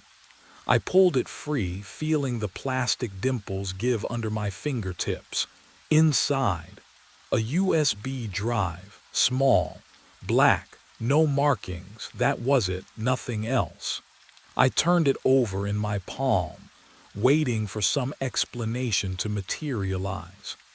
The dome light flickered above me, casting my shadow against stacks of undelivered packages. The van smelled like cardboard and stale energy drinks, familiar and suffocating. What I found inside would change everything I thought I knew about my route. I fumbled for my phone adapter, hands steadier than they should have been. The drive clicked into place. My screen glowed blue. One file appeared. Video, MP4 format, 16 megabytes. The date stamp loaded. Tomorrow. I blinked. Read it again. December 17th, tomorrow's date. But the timestamp, 3:30 a.m. 15 minutes from now if I kept driving, if I finished the route. Moths circled the streetlight above my van, their wings tapping against hot glass. I could hear my own breathing, shallow and quick. The phone grew warm in my hand. My thumb hovered over the play button. Somewhere in the distance, a dog barked once and went silent. I pressed play. And what I saw in those 2 minutes of footage would make me understand why I could never stop delivering to 1847 Maple Street. I pressed play. The screen filled with grainy security footage, warped by a fisheye lens. The timestamp in the corner glowed green. Tomorrow's date, 3:30 in the morning. My phone grew warm against my palm, heat spreading through my fingers like a fever. The video showed a porch, dark wood, a single light fixture casting yellow shadows. And then I walked into frame. Not someone who looked like me. Same jacket, same way I held packages cradled against my ribs, same exhausted shuffle in my gait. I watched myself climb 3 steps, kneel, place a box against the door. The motion was mechanical, practiced. I'd done it 1,000 times before. I stood, turned to leave. My shoes scraped the concrete, the audio picked it up, tinny and distant. But then I stopped, just stopped. 1 foot on the top step, 1 hand gripping the railing. Frozen mid-stride like someone had paused the playback. Except the timestamp kept counting. 3:29 and 12 seconds. 13. 14. 4 full minutes passed while I stood there motionless. What I didn't know yet was that those 4 minutes would explain everything. The missing time, the rehearsed feeling, why my hands had been shaking since I first saw that address. My breath fogged the phone screen.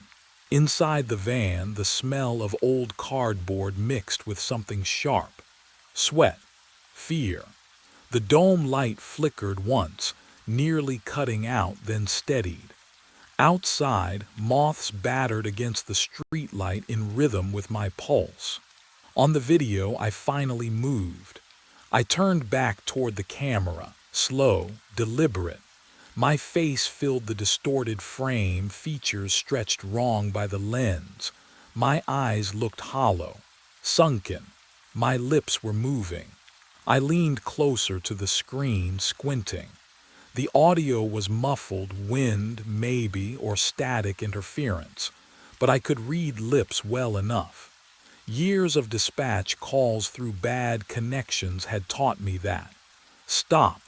Delivering. My stomach dropped. Already, inside, I rewound, watched again. The words were unmistakable. 6 years, check. Basement. The video cut to static. White noise hissed through my phone speaker. I yanked the earbuds out, but the sound lingered in my skull, a flatline whine that wouldn't stop. I sat there in the dark cargo space, surrounded by tomorrow's packages, trying to make sense of what I'd just seen. The timestamp said tomorrow, but my lips had moved today, or yesterday, or my head throbbed. The timeline didn't work, couldn't work, unless I'd already delivered the package, unless I was about to deliver it, unless. I checked the time. 3:21 a.m., 9 minutes until the timestamp on the video. 9 minutes until I'd be standing on that porch, frozen, mouthing warnings to a camera I didn't know existed. But the real question wasn't when. It was why I'd said basement, and what had been living in mine for 6 years. I drove to the only place still lit at this hour. The diner's fluorescent tubes buzzed overhead, that electrical hum that sounds like insect wings.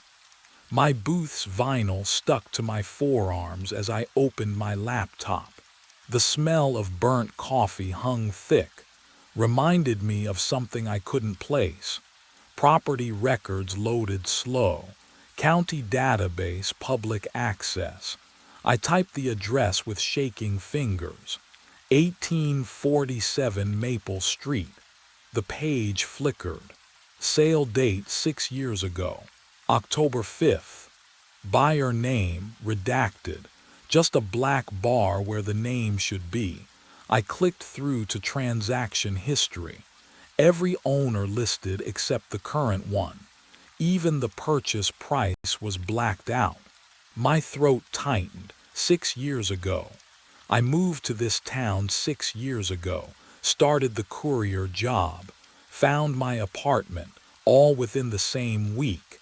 But I couldn't remember why I'd come here. Not a single reason. No job offer beforehand. No family, no. Anything, the memory just stopped, like waking up mid-sentence. Have you ever tried to remember something and found nothing? Not even a gap, just smooth blankness where the thought should be. The waitress appeared, poured coffee I hadn't ordered. The liquid caught the light, too dark, almost black. I lifted the cup, took a sip, pennies. The taste flooded my mouth, metallic, sharp, like sucking on old coins. I swallowed anyway. The warmth didn't reach my chest. "You okay, honey?" Her voice sounded far away. I looked up. She was close, concern creasing her face, pad and pen in hand, waiting. I opened my mouth. Nothing came out. She touched my shoulder, just briefly, then walked away. I stared at the screen, at the redacted name, at the date that matched my arrival, and I understood something that made my hands go numb. What if I hadn't moved here at all? What if I'd never actually left? I drove straight back. No decision, just momentum. My van rolled to a stop outside 1847 Maple Street at 3:29 a.m., engine ticking in the silence. The front door was already open, 6 inches, waiting. Cold air poured out when I pushed it wider, the hinges groaning like something waking up. I stepped inside and the temperature changed, warmer, lived in. The smell hit me immediately. My cologne. The same brand I'd worn for years, cheap stuff from the drugstore. I stood in the entryway waiting for my eyes to adjust. And then I saw it. The living room. Oh God. The furniture wasn't just similar, it was exact. The sagging gray couch positioned against the left wall, same angle. The coffee table with the chipped corner. Even the lamp, the one I'd bought at a thrift store 8 years ago and lost during a move I could barely remember. But what I saw on the mantel made my breath stop. My high school photo, senior year. Awkward smile, cheap frame. I hadn't seen that picture since. Since when? I couldn't remember packing it, couldn't remember throwing it away. Can you imagine finding your own belongings in a stranger's house? Not similar things, the exact ones. A jacket lay draped across the couch arm. My jacket, navy blue, frayed cuff on the left sleeve. I reached out, touched the fabric, still warm. But the real shock hadn't settled in yet.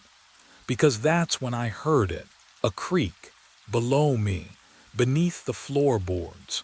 The basement door stood ajar to my right, darkness pooling beyond it. And from that darkness came footsteps, ascending, slow, deliberate, each step perfectly spaced. The cologne smell grew stronger, thick enough to choke on. I took a step back. My heel hit something, the wall, trapped between the door behind me and those rising footsteps ahead. The creaking stopped. Silence. Then, one more step, closer to the top. And that's when I realized who was climbing those stairs. I moved toward the basement door before the footsteps reached me. I don't know why. My legs just carried me there. The stairs descended into darkness, wood soft with rot, and my right foot found the third step down without thinking. It creaked, low and familiar. My left foot knew the fifth step would be silent, and it was. Can you imagine knowing something you've never learned? The cold rose up from below, damp and stale. It smelled like old paper and mildew. And faintly, still my cologne, I descended faster.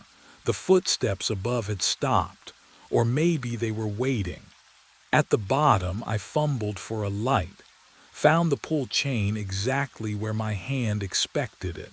The walls were papered, not with wallpaper, with delivery manifests. Hundreds of them, all addressed to 1847 Maple Street.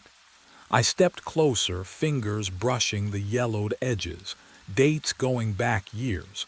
Same route, same stop, same time.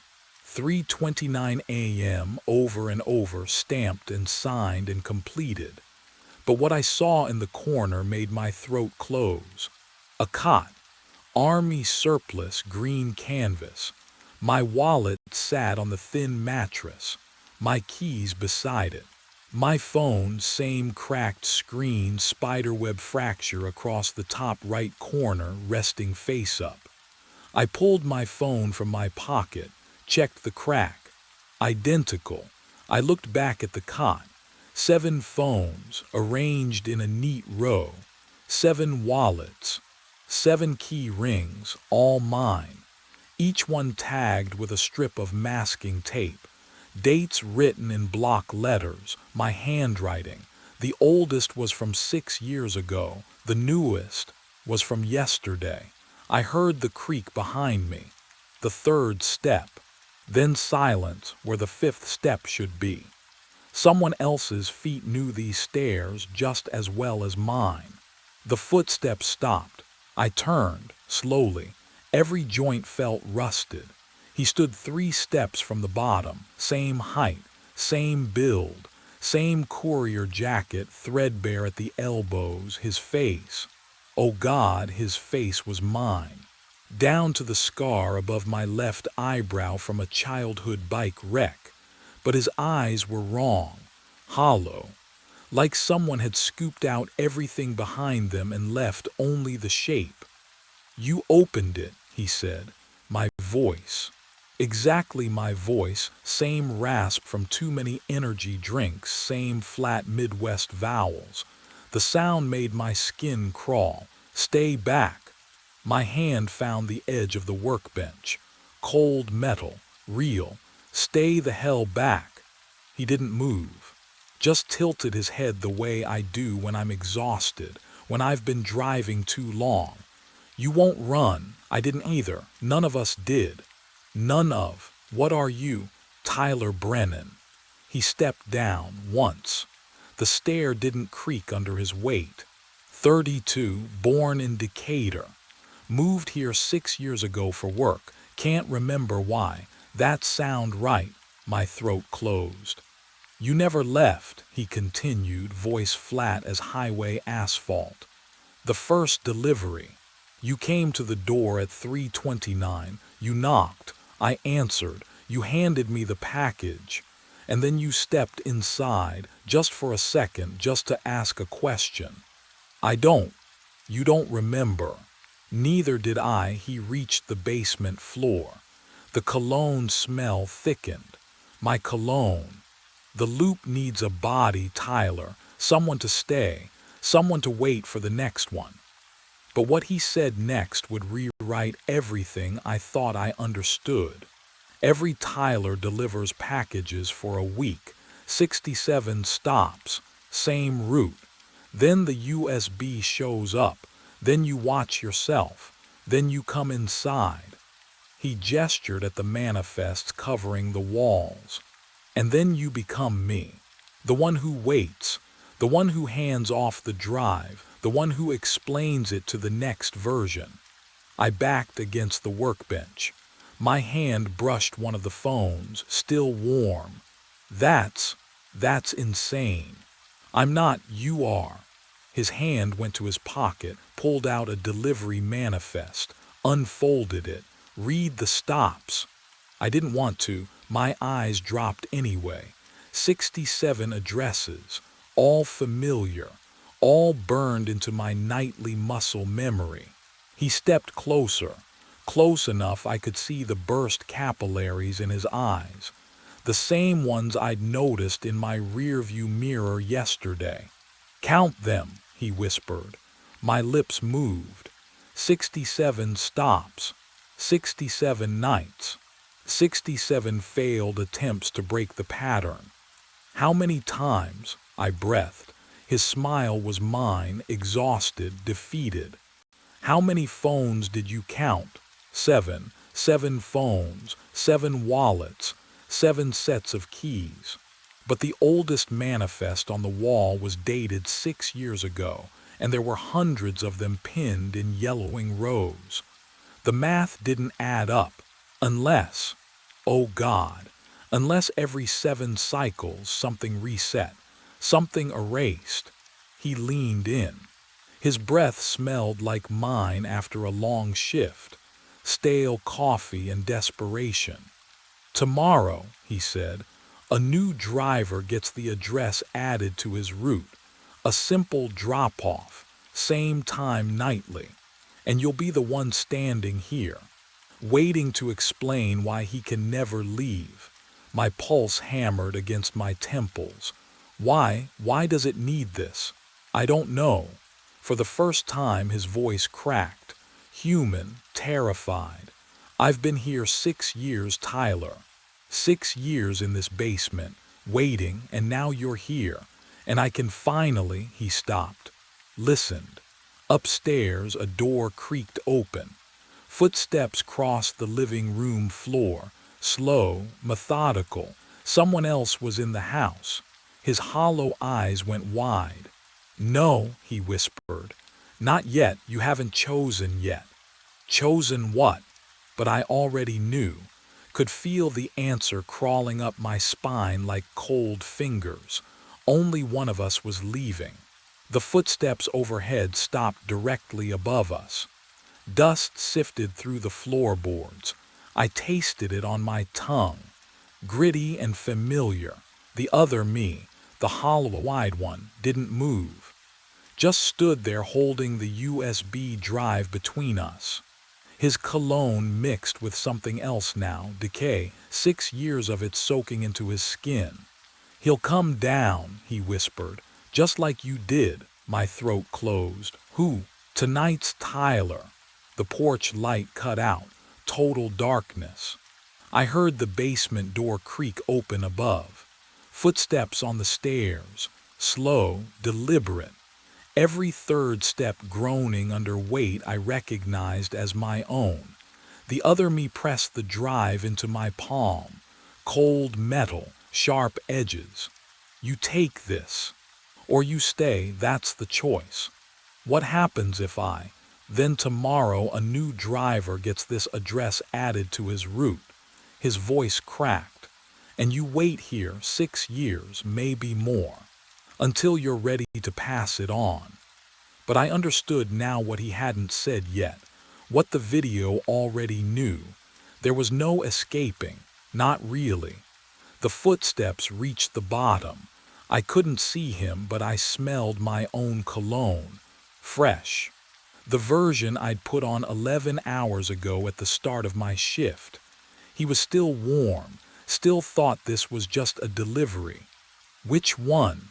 My voice came out broken. "Which one am I?" The other me, the hollow one, laughed, soft, defeated. "Does it matter?"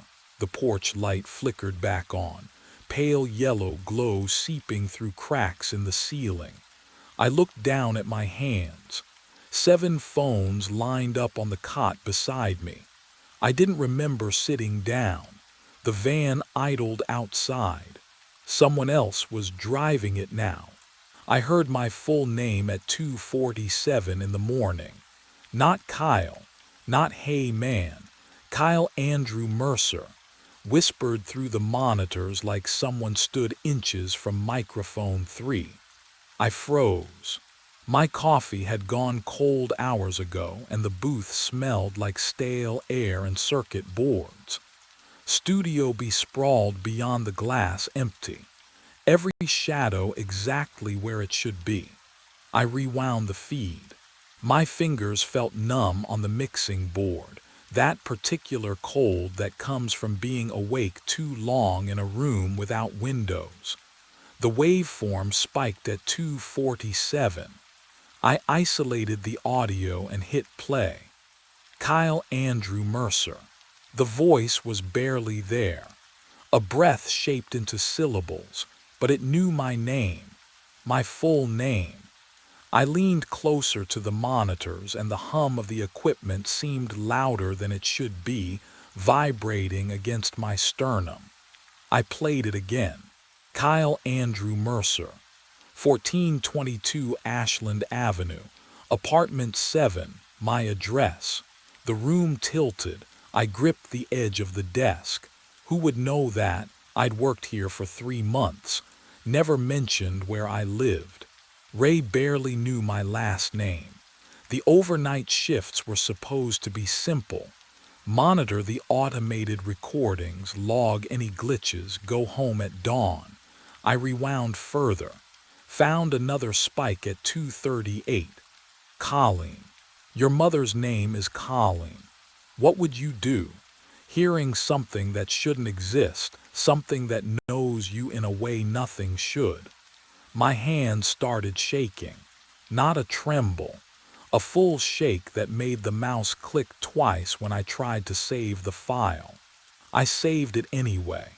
The timestamp burned on the screen. 2:47 a.m. and Studio B remained empty. Or at least I couldn't see anyone there. But when I looked at microphone 3, I swear the shadows around it seemed darker than before. I tore through the studio office like a man possessed. Filing cabinets lined the back wall, gray metal doors hanging open as I yanked drawer after drawer. The fluorescent light above me buzzed with a frequency that made my teeth ache. Dust spiraled through the stale air. Each folder I touched left grime on my fingertips. Ray kept records. He had to. Maintenance logs, equipment reports, something. And I found it, tucked behind outdated tax forms, a stack of engineer logbooks bound with cracked leather. The pages exhaled a musty scent when I cracked the first one open. My hands still trembled from the recording session, from hearing my mother's name whispered through microphone 3. I needed answers. I needed to know if this had happened before. The entries were mundane at first, signal tests, calibration notes. Then I flipped to 2019 and saw the name, David Ames. His handwriting was tight, controlled, professional, but 3 pages in, the letters grew jagged. Desperate, Studio B equipment malfunctions after midnight. Audio artifacts in unoccupied room. Voices where there should be silence. I stopped breathing. The next entry was dated a week later. Recommend retiring microphone 3. Something's wrong with the signal path. I keep hearing. The sentence ended mid-thought.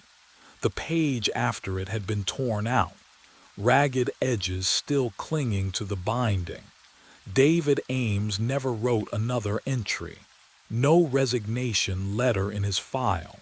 No forwarding contact information. He just vanished. My phone vibrated against the desk.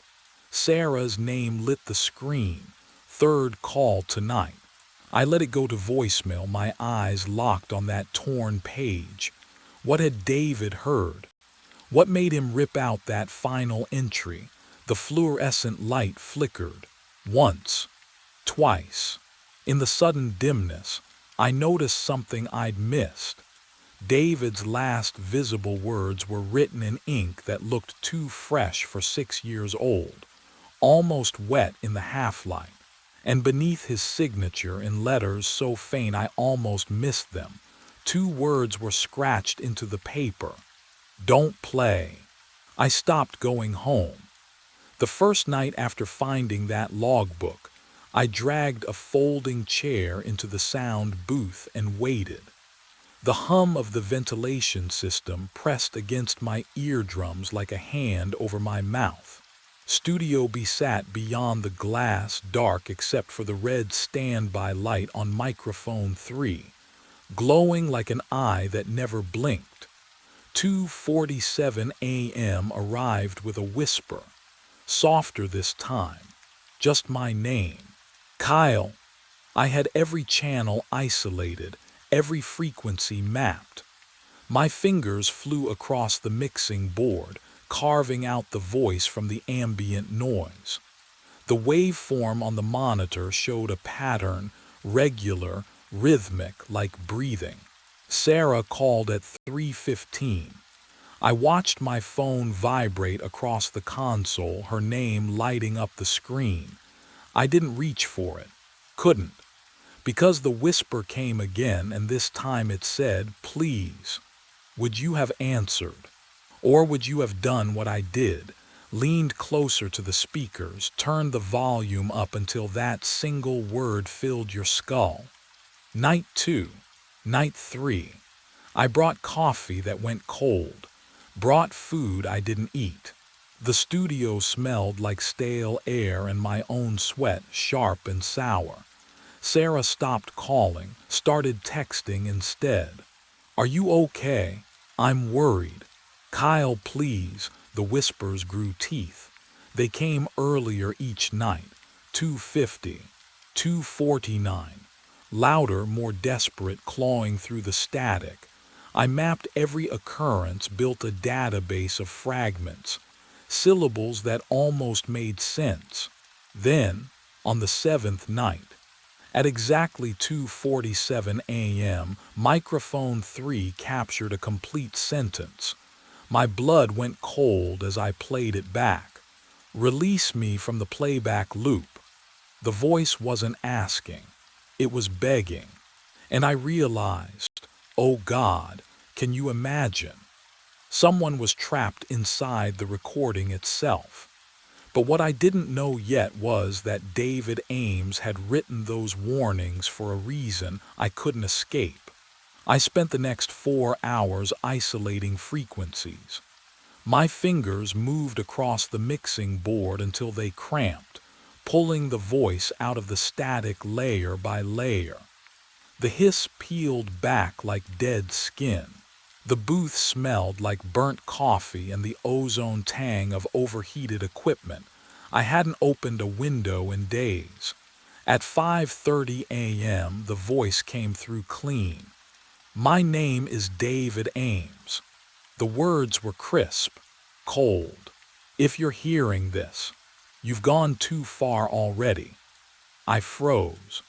The voice that had been whispering my name for 7 nights now spoke in full sentences, clear as someone sitting beside me in the dark. I was working overnight in 2019. Session glitch at 2:47 a.m. I tried to fix it. A pause. Static breathed underneath.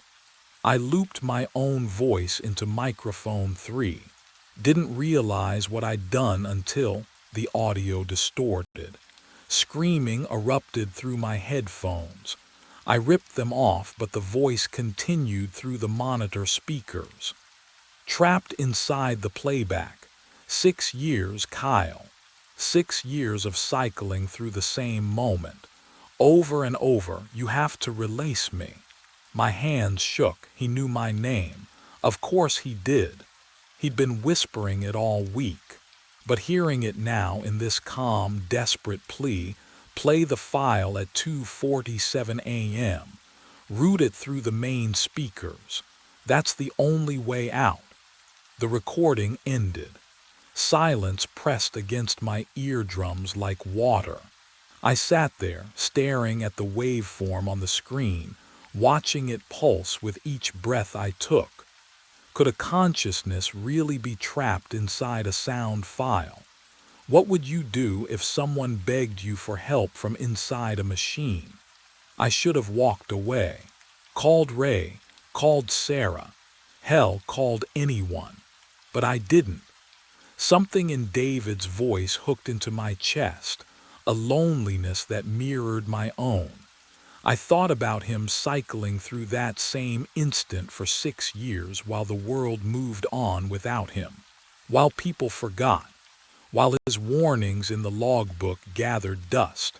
I queued the file for 2:47 a.m.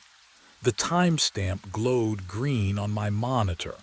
20 hours and 17 minutes until playback.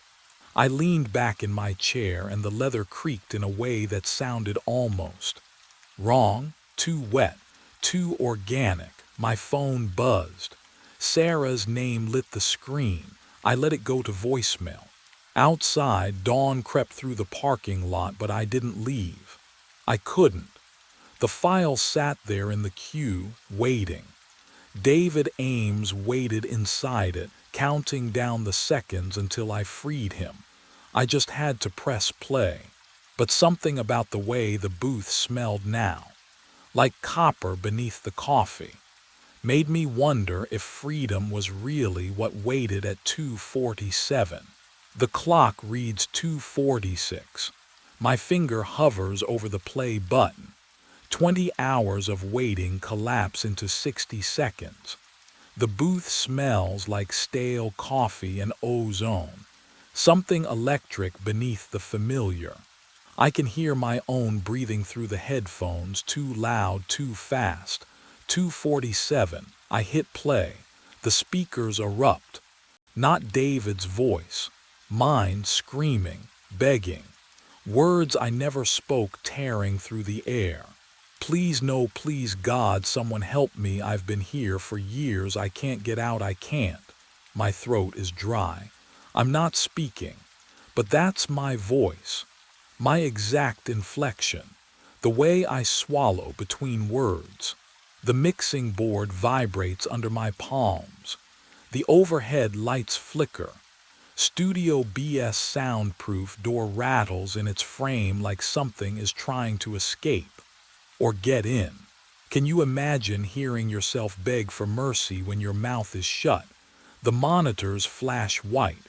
One by one they blow out with wet pops that smell like burning plastic. Smoke curls from the center screen.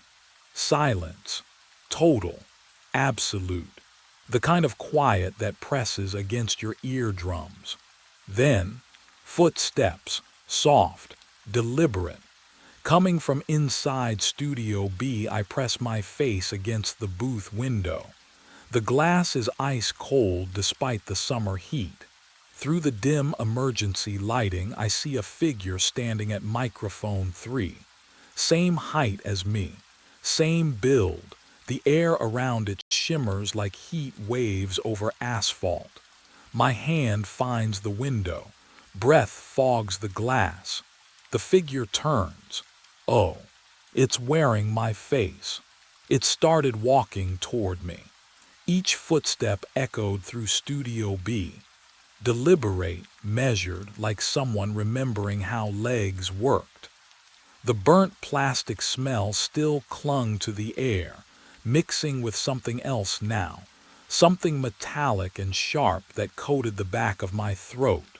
I should have moved, run, locked the door. I couldn't. My muscles had turned to stone, every nerve ending screaming contradictions at my brain. That was my face crossing the studio floor. My gait, my height. The way my left shoulder dipped slightly when I walked. A habit from years of hunching over mixing boards. The double reached the booth window. It stopped inches from the glass, head tilted at an angle that felt wrong. Too far, too curious. Like it was studying me, learning me. I watched its chest rise and fall, breathing in perfect sync with mine. When I exhaled, it exhaled. When my heart hammered against my ribs, I swear I could see its pulse jump in its throat. Then it raised its right hand, pressed it flat against the glass. The cold hit me first. A shock of winter air that shouldn't exist in the temperature-controlled booth. I looked down at my own right hand, still gripping the edge of the mixing board, knuckles white. But on the glass, oh God, on the glass, a handprint appeared on my side. Perfect. Aligned exactly with the double's palm, moisture beading at the edges. The whorls of fingerprints I'd know anywhere because I'd seen them every day of my 28 years. I hadn't moved my hand. The realization crawled up my spine like ice water. Have you ever felt your body betray you? Felt yourself somewhere you shouldn't be? I was looking through the glass, but I wasn't on the right side anymore. Somehow, impossibly, I was inside, trapped in the audio system, the playback loop, the recording that had screamed my future in my own voice. The double was free. And then, the door handle turned, metal grinding against metal. The booth door, the one I'd locked hours ago, swung open on hinges that suddenly refused to squeak. The double stepped across the threshold, its shoes making no sound on the floor I'd walked across 1,000 times. I tried to scream. My mouth opened, my lungs pushed air. Nothing came out but silence. My mouth opens. No sound. I try again. Nothing. Not even breath because I don't have lungs anymore. Just awareness. Formless. Trapped inside the hum of circuits and copper wire. The booth smells like burning ozone, sharp and chemical, like the air after lightning strikes too close. The double, my double, stands 3 feet away. It moves with my gait, my slight limp from the torn meniscus 2 years ago. It rolls my shoulders the way I do after sitting too long. It doesn't look at where I am because I'm nowhere. The figure walks to the mixing board. My fingers tap the power button. The monitors die. One by one, click, click, click. Methodical, calm. Then it grabs my jacket from the chair back and leaves through the booth door. I want to follow, but I can't move. Can you imagine that? Not being paralyzed, but simply not existing in space anymore. Then the vision shifts. Security camera feed. Parking lot angle. Grainy green night vision glow. I'm seeing through the studio's surveillance system. Somehow. The double walks across wet asphalt, rain catching in the overhead light, and unlocks my Honda with my key fob. The brake lights flare red. The engine turns over. My car pulls out of the lot at 2:51 a.m. Gone. The feed cuts to black. I'm alone in the static, and then I feel it. The pull, backward through time like a fishing line reeling in. The booth reassembles around me, not as a place I can touch, but as data I perceive. The timestamp in the corner of the dead monitor reads 2:47 a.m. It repeats, 2:47 a.m. I watch myself, the real me, the old me, sit at the mixing board. I watch my hands cue the isolated file. I watch my finger hover over play. Then the explosion of sound, the shake, the silence. 2:47 a.m. again. The same 4 minutes. Over and over. I'm caught in the playback loop, experiencing my own displacement on infinite repeat, and the worst part is that I remember every single cycle. They don't overwrite each other. They stack, layer upon layer of the same terror. How long has it been? Hours, days. I try to surface, to push against the current. Something gives. I feel pressure, not physical, but vibrational, frequency-based. I force myself toward the microphone input.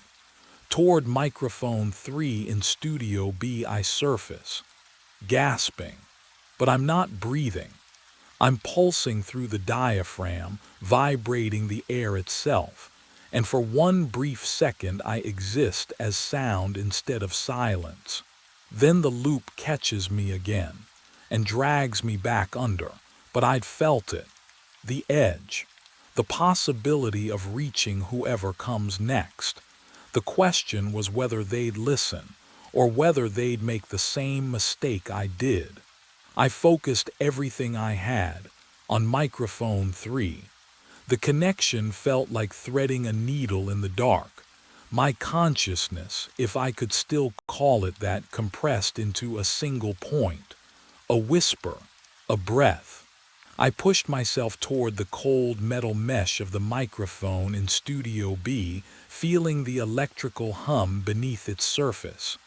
My voice crackled through, static first, then words. Kyle Mercer. It came out wrong. Hollow. Like air escaping from something already dead. I tried again. 1503 Brennan Street. The words scattered across the frequency spectrum. I had to hold them together, keep them coherent, but the loops made it difficult. Time folded back on itself every few minutes, and each cycle took something from me. A memory, a sensation, pieces I couldn't afford to lose. Mother's maiden name, C. Caldwell. My voice trembled through the speakers. Would anyone hear? Would they believe? Can you imagine losing yourself one word at a time? I repeated the information. Address, mother's maiden name, my employee ID number, anything to prove I was real, that I existed. That Kyle Mercer wasn't the man who drove home in my car, but something felt off. The studio air tasted metallic through the audio sensors, wrong, like copper pennies dissolving on a tongue I no longer had. And my memories, they weren't sitting right anymore. David Ames, the logbook entry, the warnings he left behind. Wait, I surfaced again at 2:47, whispered my name, my address. The loop reset. I tried to remember David Ames's handwriting in that logbook. The date, 2019, 6 years ago, but the memory shifted when I touched it. David Ames hadn't written those warnings as an engineer documenting strange sounds. The handwriting was too desperate, too fragmented, just like mine would be now if I still had hands to write with. Oh, no, David Ames hadn't quit. David Ames had been trapped here, before me, inside this same loop. And if he'd been here since 2019, then who had he replaced? The realization tore through me like feedback screaming through blown speakers. This wasn't a 6-year-old glitch. The loop was older. How much older? How many voices were cycling through Studio B right now? All of us whispering our names into the void, hoping someone would listen. The footsteps were different. I'd looped through 2:47 a.m. so many times that I knew the rhythm of silence. How the air conditioning cycled, how the walls settled. But this was new, heavier, purposeful. Someone had arrived. Hope surged through my fragmented consciousness like electricity through dead wires. I pushed toward microphone 3, dragging myself through the audio system circuitry. The metal casing hummed cold beneath what used to be my awareness. I could taste copper, smell old dust trapped in foam padding. When you exist as pure sound, you feel everything the equipment feels. The door to Studio B opened. Sneakers squeaked against tile.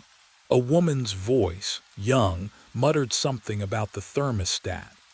I heard the rustle of a jacket being removed, the hollow thunk of a coffee mug on the mixing board. She sat down in my chair. I gathered every scrap of myself and whispered her name through the diaphragm. Maya! The chair creaked. She'd heard something. I knew that pause, the head tilt, the breath held, the finger hovering over the rewind button. I'd done it myself, hadn't I? How long ago? Days, years? Hello, she called out. I pushed harder. Maya Foster, help. Her fingers flew across the keyboard. She was isolating the frequency, pulling me out of the ambient noise. What would you do if you heard your name spoken by empty air? Would you run? Or would curiosity anchor you to that chair? She didn't run. I watched through the glass, or I remembered watching, or I hallucinated watching as she scrolled through waveforms. Her eyes narrowed. She played the segment back. My voice emerged from the speakers, clearer now, desperate. Don't play the file. But she was already searching, already finding it. The isolated recording with my consciousness trapped inside. Her mouse cursor hovered over the play button. 2:46 a.m. glowed on the clock. 1 minute left. She clicked load. She clicks play. The sound erupts, my voice, my scream, my desperate plea broadcast through speakers at maximum volume. I feel it. Oh God, I feel the pull. Like hooks buried in my chest, dragging me forward through layers of static and digital haze. The booth temperature drops, freezing. My consciousness stretches between 2 points, here in the endless loop, and there in Studio B where Maya sits frozen, headphones askew. But something's wrong. The pull intensifies, splitting me wider, thinner. I'm not moving toward freedom. I'm expanding. And Maya, she gasps, gripping the desk as her breath fogs the air. Her eyes widen. She hears it now, not just my voice, but all of us. David Ames whispering coordinates. Someone older, fragmented, begging in a language I don't recognize. We're a chorus of the trapped, humming through copper wires and circuit boards. The clock resets. 2:47 a.m. Can you imagine what that feels like? To fracture into sound itself.